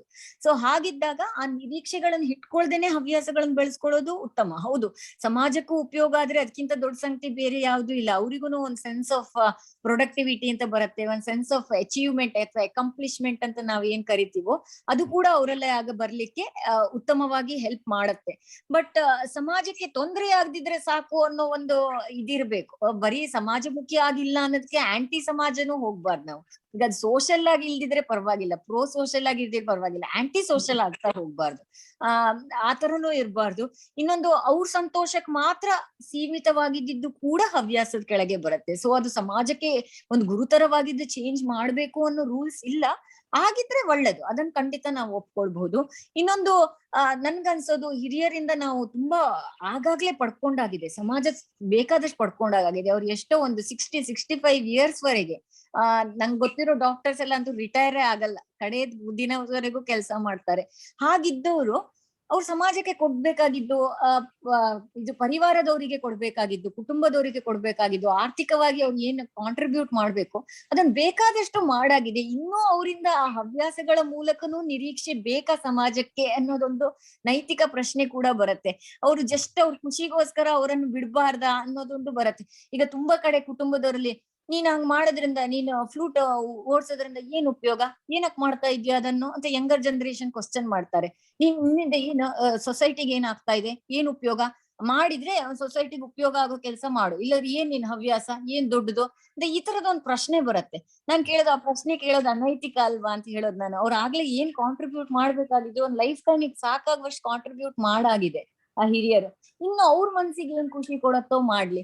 ಈಗ ಉದಾಹರಣೆಗೆ ನಾನ್ ಹೇಳೋದು, ಒಂದ್ ಪದಬಂಧ ಮಾಡೋದಿರ್ಬೋದು, ಒಂದ್ ಕ್ರಾಸ್ ವರ್ಡ್ ಮಾಡೋದಿರ್ಬೋದು, ಅಥವಾ ಏನೋ ಒಂದ್ ಕತೆ ಓದೋದಿರ್ಬೋದು. ಅದರಿಂದ ಸಮಾಜಕ್ಕೆ ಏನ್ ಉಪಯೋಗ? 5 ಪೈಸೆ ಉಪಯೋಗ ಇಲ್ಲ. ಅವ್ರಿಗೆ ಖುಷಿ ಕೊಡತ್ತೋ ಇಲ್ವೋ, ಅವ್ರ ಟೈಮ್ ಒಳ್ಳೆ ರೀತಿಯಲ್ಲಿ ಬಳಕೆ ಆಯ್ತೋ ಇಲ್ವೋ, ಅದು ಕೂಡ ಇಂಪಾರ್ಟೆಂಟ್ ಅಲ್ವಾ ಅನ್ನೋದು ನಾನು. ಸೊ ಸಮಾಜಮುಖಿಯಾಗಿರೋದು ಖಂಡಿತ ಇಂಪಾರ್ಟೆಂಟ್. ಅವರು ಸಮಾಜದ ಒಂದು ಇಂಪಾರ್ಟೆಂಟ್ ಅಂಗ ಆಗಿರೋದ್ರಿಂದ, ಒಂದ್ ಭಾಗ ಆಗಿರೋದ್ರಿಂದ ಬರೀ ಅವ್ರ ಖುಷಿಗೋಸ್ಕರ ಮಾಡ್ಕೊಂಡ್ರೆ ಕೂಡ ಅದನ್ನು ಶ್ಲಾಘನೀಯ ರೀತಿಯಲ್ಲೇ ನಾವು ನೋಡ್ಬೇಕಾಗತ್ತೆ. ಇನ್ನೊಂದು, ಇಷ್ಟೆಲ್ಲ ಅವ್ರ ಜವಾಬ್ದಾರಿ ಹೊತ್ಕೊಂಡು ಬೇರೆಯವ್ರಿಗೋಸ್ಕರ ಬದುಕಿದ್ಮೇಲೆ ಸ್ವಲ್ಪ ಟೈಮ್ ಅನ್ನು ಅವ್ರಿಗೋಸ್ಕರ ಅವ್ರು ಮೀಸಲಿಟ್ಕೊಂಡು ಅವ್ರಿಗೋಸ್ಕರ ಅವ್ರು ಬದುಕೋದನ್ನ ಕೂಡ ಯಂಗರ್ ಜನರೇಷನ್ ಎಂಕರೇಜ್ ಮಾಡ್ಬೇಕು. ನೀವು ನಿಮ್ಗೋಸ್ಕರ ಮಾಡಿ, ಅದನ್ನ ಏನು ತೊಂದ್ರೆ ಇಲ್ಲ, ಸಮಾಜ ಏನು ನೀವು ಉದ್ಧಾರ ಮಾಡ್ಬೇಕಾಗಿಲ್ಲ, ನೀವು ನಿಮ್ಗೋಸ್ಕರ ಮಾಡಿ ಅದನ್ನ ಅಂತ ರಿಅಶ್ಯೂರೆನ್ಸ್ ಕೊಡೋರು ಕೆಲವ್ರು ಬೇಕಾಗತ್ತೆ. ಇಲ್ಲದ್ರೆ ನಮ್ ಸಮಾಜ ಹೆಂಗಿದೆ ಅಂದ್ರೆ, ನಾನ್ ಯಾವಾಗ್ಲೂ ಬೇರೆಯವ್ರಿಗೋಸ್ಕರ ಮಾಡ್ತೀನಿ ಅನ್ನೋದೊಂದು, ಅದ್ರಲ್ಲಿ ಕೂಡ ಏನಾಗುತ್ತೆ, ಮಾರ್ಟಿಯರ್ಶಿಪ್ ಇದೊಂದು ಅಹಂಭಾವ ಬೆಳೀತಾ ಬರುತ್ತೆ. ನೀವ್ ಬೇರೆಯವ್ರಿಗೋಸ್ಕರ ಮಾಡ್ಬೇಡಿ ಅನ್ನೋದನ್ನ. ಬೇರೆಯವ್ರಿಗೋಸ್ಕರ ಮಾಡ್ದಾಗ ಏನು, ಬೇರೆಯವ್ರು ನನ್ಗೋಸ್ಕರ ಮಾಡ್ಲಿ, ನೀನ್ ಇಷ್ಟಾದ್ರೂ ಮಾಡಿದ್ರೆ ಒಂದ್ ಎಕ್ನಾಲೇಜ್ಮೆಂಟ್ ಆದ್ರೂ ಹೇಳಿ ಅನ್ನೋ ಒಂದ್ ನಿರೀಕ್ಷೆ ಹುಟ್ಕೊಳಕ್ ಸ್ಟಾರ್ಟ್ ಆಗತ್ತೆ. ಸೊ ನಾನ್ ಹೇಳ್ದು, ನಿಮ್ಗೆ ಏನ್ ಖುಷಿ ಕೊಡುತ್ತೋ ಅದನ್ನ ಮಾಡಿ. ಬೇರೆಯವರಿಂದ ಆ ನಿರೀಕ್ಷೆನೇ ಇರಲ್ಲ, ಆಗ ನಿರೀಕ್ಷೆ ಪ್ರಶ್ನೆನೇ ಬರಲ್ಲ. ಆಗ ಸಮಾಜ ನಿಮ್ಗೆ ಲೈಕ್ ಕೊಡ್ಲಿ, ಡಿಸ್ಲೈಕ್ ಕೊಡ್ಲಿ, ಡಸಂಟ್ ಮ್ಯಾಟರ್. ಹಂಗಿದ್ದ ಆ ತರ ಖುಷಿಗಳನ್ನು, ನಿಮ್ ಖುಷಿದ ರಿಮೋಟ್ ಕಂಟ್ರೋಲ್ ಅನ್ನು ನಿಮ್ಮೊಟ್ಟಿಗೆ ಇಟ್ಕೊಂಡು ಆ ಹವ್ಯಾಸಗಳನ್ನ ಮಾಡಿ ಅನ್ನೋದು ಕೂಡ ಒಂದು ಉಪಯುಕ್ತವಾಗಿ ಸಲಹೆ ತರ ಇರುತ್ತೆ. ಸಮಾಜಮುಖಿ ಆಗಿದ್ರೆ ಒಳ್ಳೇದು, ಆಗ್ಲೇಬೇಕೆಂಬ ಒತ್ತಡ ಅಥವಾ ಅತಿ ನಿರೀಕ್ಷೆ ಕೂಡ ತಪ್ಪು ಅನ್ಸ್ಕೊಳತ್ತೆ.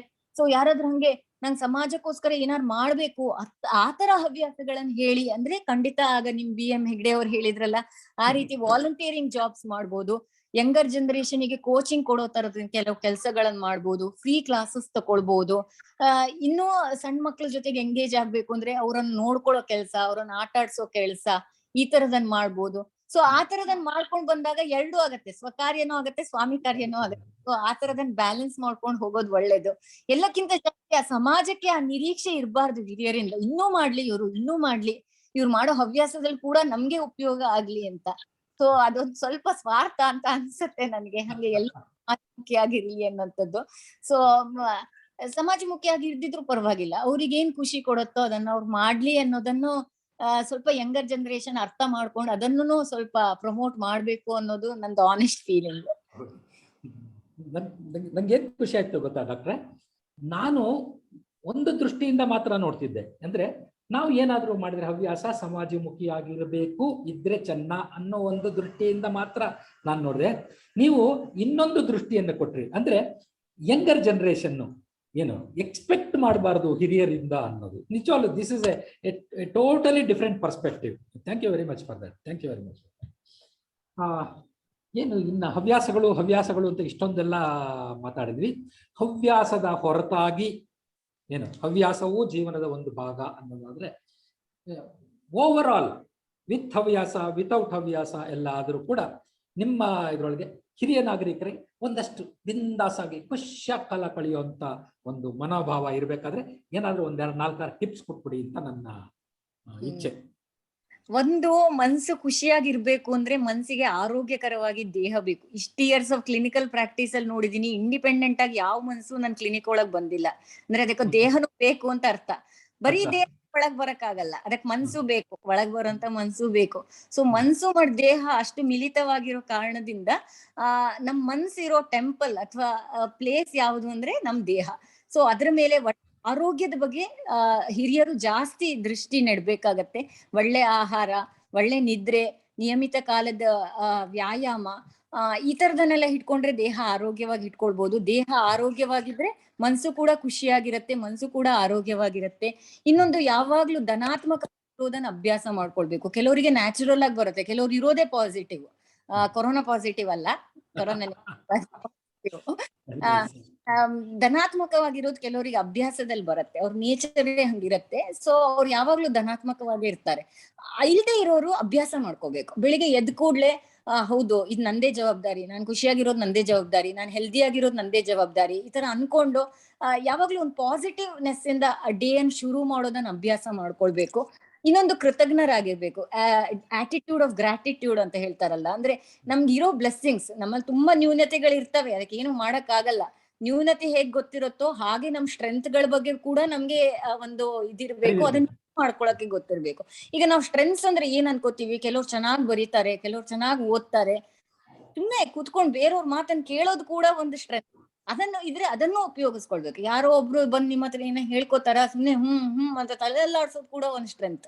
ಅದೆಷ್ಟೋ ಜನಕ್ಕೆ ಗೊತ್ತಿಲ್ಲ ಅದು ಒಂದ್ ಸ್ಟ್ರೆಂತ್ ಅಂತ. ತಾಳ್ಮೆಯಲ್ಲಿಂದ ಸುಮ್ನೆ ಇರೋದು ಕೂಡ ಒಂದ್ ಸ್ಟ್ರೆಂತ್. ಸೊ ಅದನ್ನ ಐಡೆಂಟಿಫೈ ಮಾಡ್ಕೊಂಡು ಅದನ್ನ ಯೂಸ್ ಮಾಡ್ಕೊಳಕ್ ಸ್ಟಾರ್ಟ್ ಮಾಡ್ಬೇಕು. ಸಂಬಂಧಗಳನ್ನು ಒಳ್ಳೆ ರೀತಿಯಲ್ಲಿ ನಿರ್ವಹಿಸ್ಕೊಳ್ಳಿಕ್ಕೆ ಕಲಿಬೇಕು. ಬರೀ ಕೆಲ್ಸದ ಜಾಗದಲ್ಲ, ಮನೆಯಲ್ಲಿ ಹೆಂಡತಿ ಮಕ್ಕಳ ಜೊತೆಗೆ, ಗಂಡ ಮಕ್ಕಳ ಜೊತೆಗೆ, ಸಂಬಂಧಿಕರ ಜೊತೆಗೆ, ಸಮಾಜದಲ್ಲಿ ಬೇರೆಯವ್ರ ಜೊತೆಗೆ, ನೆರೆಕೆರೆಯವ್ರ ಜೊತೆಗೆ, ಇದೆಲ್ಲ ಸಂಬಂಧ ಬೆಳೆಸ್ಕೊಳ್ಳೋದು ಅನ್ನೋದು ತುಂಬಾ ಸುಲಭ. ಹೇಗೆ ಅಂತ ಕೇಳ್ತಾರೆ ಎಲ್ಲರೂ. ಸೊ ನಾನು ಎಲ್ಲರಿಗೂ ಹೇಳೋದು, ಮೇನ್ ಇಂಗ್ರೀಡಿಯೆಂಟ್ ಸಂಬಂಧಗಳನ್ನ ಬೆಳೆಸ್ಕೊಳ್ಬೇಕು ಅಂದ್ರೆ ಅಹಂ ಅಂತ ಕಡಿಮೆ ಮಾಡ್ಕೊಳ್ಬೇಕು. ಯಾವಾಗ ನಮ್ಗೆ ಆ ಸಂಬಂಧದ ವ್ಯಾಲ್ಯೂ ನಮ್ಮ ಅಹಂಕ್ಕಿಂತ ಜಾಸ್ತಿ ಅಂತ ಅನ್ಸುತ್ತೋ ಆಗ ಅಹಮನ್ ಸ್ವಲ್ಪ ಸ್ಯಾಕ್ರಿಫೈಸ್ ಮಾಡ್ಬೋದು. ಉದಾಹರಣೆಗೆ, ಈಗ ನಾನ್ ಟಾಕ್ ಮಾಡ್ಬೇಕು ಅಂದ್ರೆ ನನ್ ರೂಮ್ ಒಳಗ್ ಕುತ್ಕೊಂಡು 1 ಗಂಟೆ ನಾನು ಲಾಕ್ ಮಾಡ್ಕೋತೀನಿ. ಆ ಟೈಮಲ್ಲಿ ನನ್ ಮಕ್ಕಳನ್ನ ಯಾರು ನೋಡ್ಕೋಬೇಕು? ಅಮ್ಮ, ಅತ್ತೆ, ಮಾವ ಯಾರ್ಯಾರಿದಾರೋ ಅವ್ರಿಗೆಲ್ಲ ಚೆನ್ನಾಗಿ ಪೂಸಿ ಹೊಡ್ದು ಮಾತಾಡ್ತೀನಿ ನಾನು. ನೋಡಿ, ನಾನು 1 ಗಂಟೆ ಒಳಗಿರ್ತೀನಿ, ಅವ್ರ ಏನಾರು ಕೇಳಿದ್ರೆ ನೋಡ್ಬಿಡಿ, ನೀವ್ ಇರ್ತಿರ್ಲಿಲ್ಲ ಅಂದ್ರೆ ನಂಗೆ ಟಾಕೆ ಮಾಡಕ್ ಆಗ್ತಿರ್ಲಿಲ್ಲ ಅಂತ. ನಿಜ ಅಲ್ವಾ ಅದು? ನಾನು ಸುಮ್ಮನೆ ಇಲ್ಲ, ನಿಜ ಅಲ್ವಾ ಅದು? ನಾನು ಇಲ್ಲಿದ್ದಾಗ ನನ್ನ ಪ್ರೆಸೆನ್ಸ್ ಅಲ್ಲಿ ಬೇರೆಯವರು ನನ್ನ ಮಕ್ಕಳನ್ನ ನೋಡ್ಕೋತಾರೆ.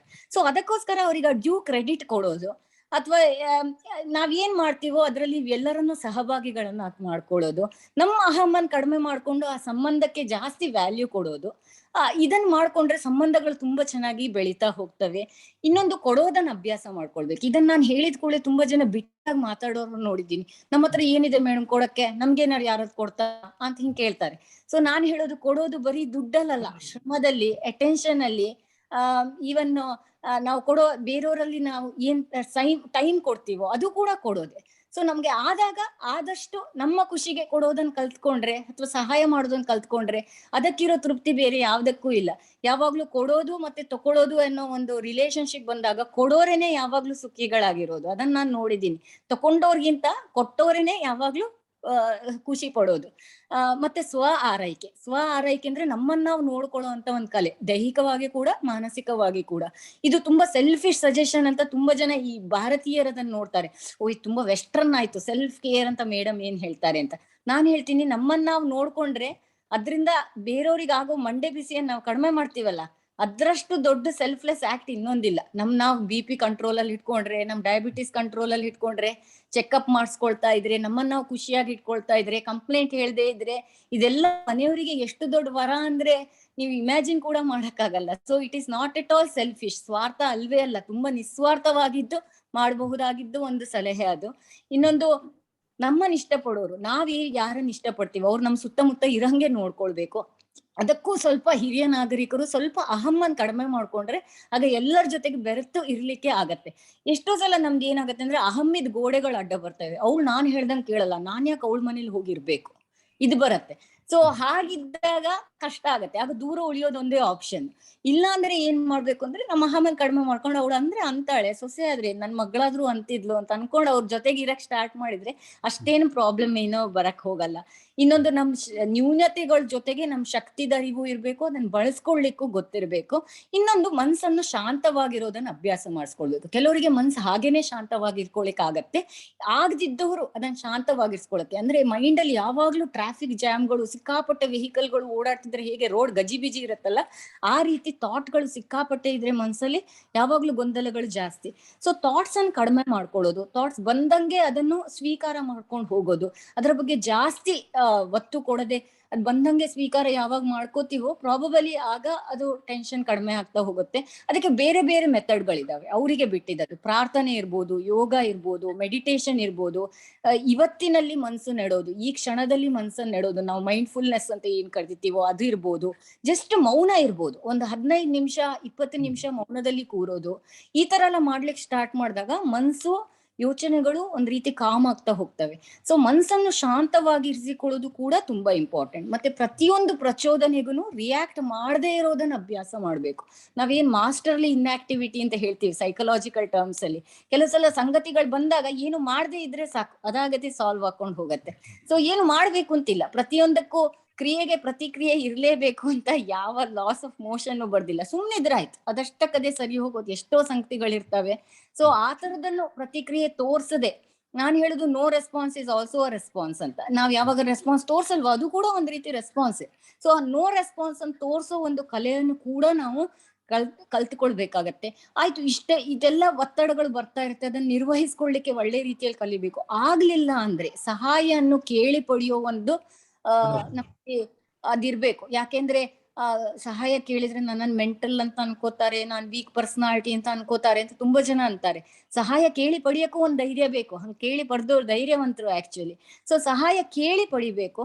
ಕೇಳಿದ್ದು ಫಸ್ಟ್ ನಾವು ಸ್ನೇಹಿತರಲ್ಲಿ ಕೇಳ್ಬೋದು, ಕುಟುಂಬದವ್ರ ಹತ್ರ ಕೇಳ್ಬೋದು, ನಮ್ ಫ್ರೆಂಡ್ಸ್ ಹತ್ರ ಕೇಳಿ ಆಗ್ಲಿಲ್ಲ ಅಂದ್ರೆ ಪ್ರೊಫೆಷನಲ್ ಲೆವೆಲ್ಗೂ ಕೇಳಿ ಪಡ್ಕೊಳ್ಬಹುದು. ಅದ್ರಲ್ಲಿ ಏನು ನಾಚಿಕೆ ಸಂಗತಿ ಅಂತ ಏನಿಲ್ಲ. ಹೇಗೆ ದೇಹಕ್ಕೆ ಪ್ರಾಬ್ಲಮ್ ಬರುತ್ತೋ ಮನಸ್ಸಿಗೆ ಪ್ರಾಬ್ಲಮ್ ಬರುತ್ತೆ. ಸೊ ಹಾಗೆ ಬಂದಾಗ ಅದನ್ನು ಹೆಲ್ಪ್ ಅನ್ನು ಸೀಕ್ ಮಾಡಿ ತಕೊಳ್ಳೋದು ಉತ್ತಮ. ಇಷ್ಟೆಲ್ಲ ಮಾಡಿದ್ರೆ ಮಾನಸಿಕವಾಗಿ ಆರೋಗ್ಯವಾಗಿ ಇರ್ತಾರೆ, ಇದ್ರೆ ಖುಷಿಯಾಗೂ ಇರಕ್ಕಾಗತ್ತೆ. ವೆರಿ ವೆರಿ ನೈಸ್ ಮೇಡಮ್, ಸಾಕಷ್ಟು ಇನ್ಫಾರ್ಮೇಶನ್ ಕೊಟ್ಟಿದ್ದೀರಾ. ಈಗ ನನ್ನ ಕಡೆಯ ಕ್ವಶನ್ ಎಲ್ಲ ಖಾಲಿ ಆಗ್ಬಿಟ್ಟಿದೆ, ಇನ್ನೇನು ಕೇಳಕ್ ಮನ್ ತೋಚ್ತಾ ಇಲ್ಲ. ನಮ್ಮ ವೀಕ್ಷಕರು ಕೇಳುಗರು ಏನಾದರೂ ಪ್ರಶ್ನೆ ಕೇಳೋದಾದ್ರೆ ಅವ್ರಿಗೆ ಆಪ್ಷನ್ ಕೊಡೋಣ. ಈಗ ಯಾರಾದರೂ ನಿಮ್ಮ ಪ್ರಶ್ನೆಗಳಿದ್ರೆ ಡಾಕ್ಟರ್ಗೆ ಡೈರೆಕ್ಟ್ ಆಗಿ ಕೇಳ್ಬೋದು, ಅಥವಾ ನಿಮ್ಮ ಚಾಟಲ್ಲಿ ಕೂಡ ಹಾಕ್ಬೋದು. ಅನ್ಮ್ಯೂಟ್ ಮಾಡಿಕೊಂಡು ದಯವಿಟ್ಟು ಪ್ರಶ್ನೆಗಳನ್ನು ಕೇಳಿ. ಯಾರಾದರೂ ಪ್ರಶ್ನೆಗಳು ಕೇಳೋರಿದ್ರೆ ಮುಂದೆ ಬನ್ನಿ.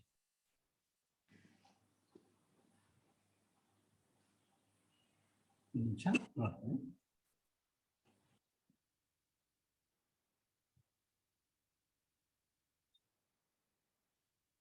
ಏನಾದರೂ ಪ್ರಶ್ನೆಗಳಿದೆಯಾ?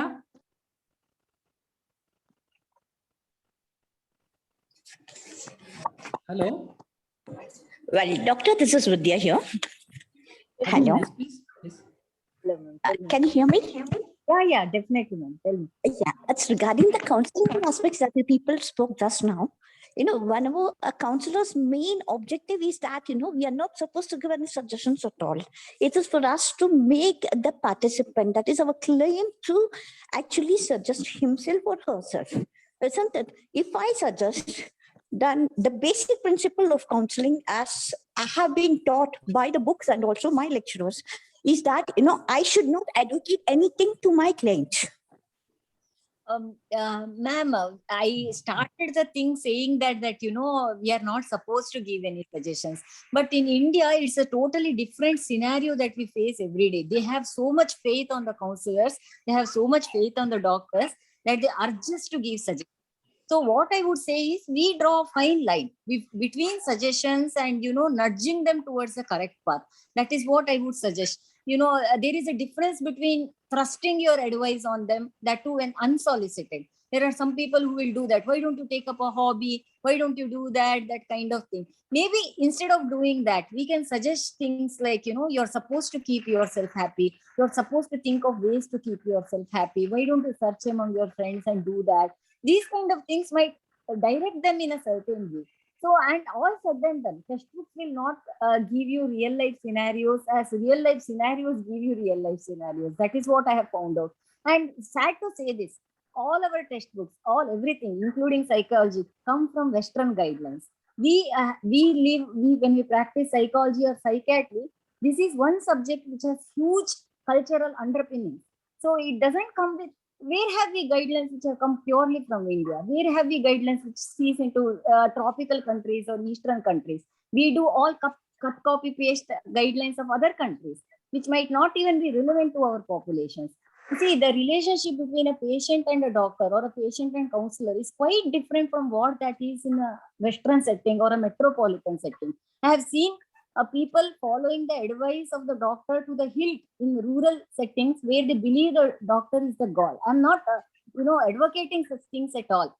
But that is the mindset of the people. They want you to give advice. They want you to suggest. They put the ball in your court and tell you, look at you for a suggesting hand. So instead of being very cold and telling, my textbook has told me not to give you any suggestion, you can nudge them in the right direction. That is what is we are there about. So, otherwise the question comes, why should I have come all the way from there to speak to you? I mean, if you're not ready to, even suggest some things. So these kind of glitches and catches come for us in real life situation where, yes, we never take a decision on their behalf, but yes, definitely using our experience or clinical experience, we can tell what is supposedly good for them. Then they can be enabled to choose or enabled to select or, enabled to do. But to go to the extent of telling that we can't give any suggestion would be, would be unrealistic. That is what I would like to say, because very well the patient will, there have been patients who have sat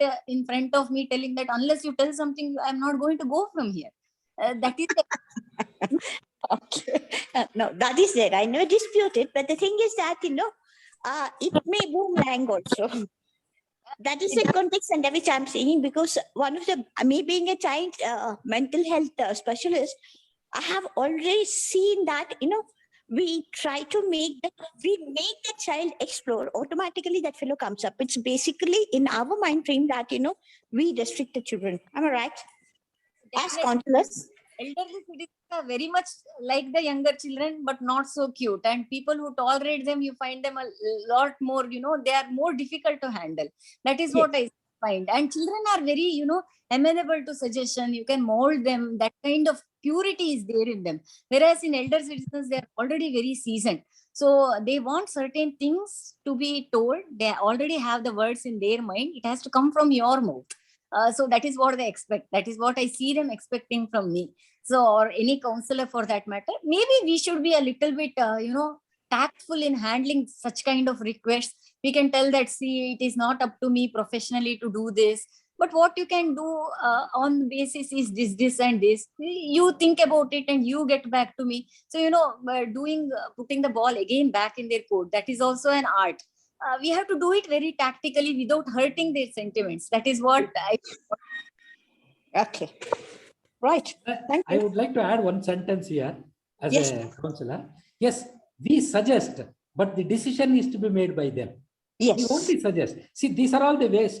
Supposing somebody asks which is the way to go, there can be 3 ways, but there are 3 ways, 3 different situations, 3 different difficulties. You can choose with it. So decision making should be left to them. I hope you agree with me, doctor. Okay. Definitely. Any other questions? Any other questions, please? Hello sir. Yes, sir. ಯಾರು? ನಾನು ಎಕ್ಕುಡಿ ಮಾತಾಡ್ತೀನಿ. ಹೇಳಿ ಯಕ್ಕುಂಡಿ ಅವರೇ.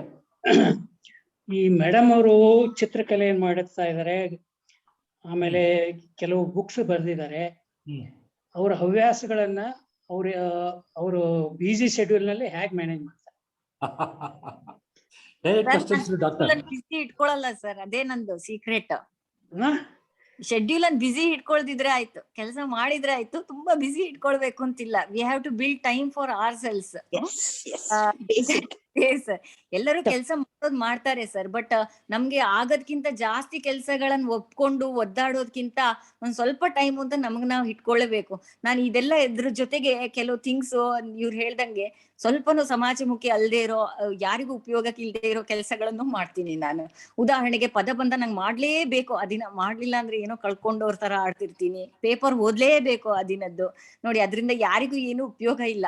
But ಆ ಟೈಮಲ್ಲಿ ಯಾರನ್ನು ಮಾಡ್ಬೇಡಿ ಅಂತ ಹೇಳ್ಬಿಟ್ಟೆ ಅದನ್ನು ಪೂರೈಸ್ಕೊಂಡ್ ಬರ್ತೀನಿ. ಯಾಕೆಂದ್ರೆ ಆಗ ನನ್ಗೇನ್ ಗೊತ್ತಾ, ನನ್ನನ್ನು ನಾನ್ ಚೆನ್ನಾಗಿ ನೋಡ್ಕೊಂಡಿದ್ದೀನಿ, ನಾನ್ ಖುಷಿಯಾಗಿದ್ದೀನಿ ಅನ್ನೋದು ಆದ ಕೂಡ್ಲೆ ನಾನ್ ಬೇರೆಯವ್ರನ್ನ ಖುಷಿಯಾಗಿ ಇಟ್ಕೊಳಕ್ಕೆ ನಂಗೆ ಜಾಸ್ತಿ ಸಾಮರ್ಥ್ಯ ಬರುತ್ತೆ ಅಂತ ನಾನು ಬಲವಾಗಿ ನಂಬಿದ್ದೀನಿ. ಸೊ ಹವ್ಯಾಸಗಳು ನಂಗೆ ಅದು ತುಂಬಾ ಮುಖ್ಯ ಅಂತ ಅನ್ಸತ್ತೆ. ಸೊ ನನ್ನ ಹವ್ಯಾಸಗಳು ನನ್ಗೆ ಮುಖ್ಯ, ಅದರಿಂದ ಸಮಾಜಕ್ಕೆ ಏನ್ ಆಗತ್ತೋ ಬಿಡತ್ತೋ ನಂಗೆ ಗೊತ್ತಿಲ್ಲ. ಆದಷ್ಟು ಸಮಾಜಮುಖಿಯಾಗಿ ಮಾಡಕ್ ಟ್ರೈ ಮಾಡೋದು. ಈಗ ತುಂಬಾ ಜನ ಹೇಳ್ತಾರೆ ನಾನ್ ಚೆನ್ನಾಗಿ ಮಾತಾಡ್ತೀನಿ ಅಂತ.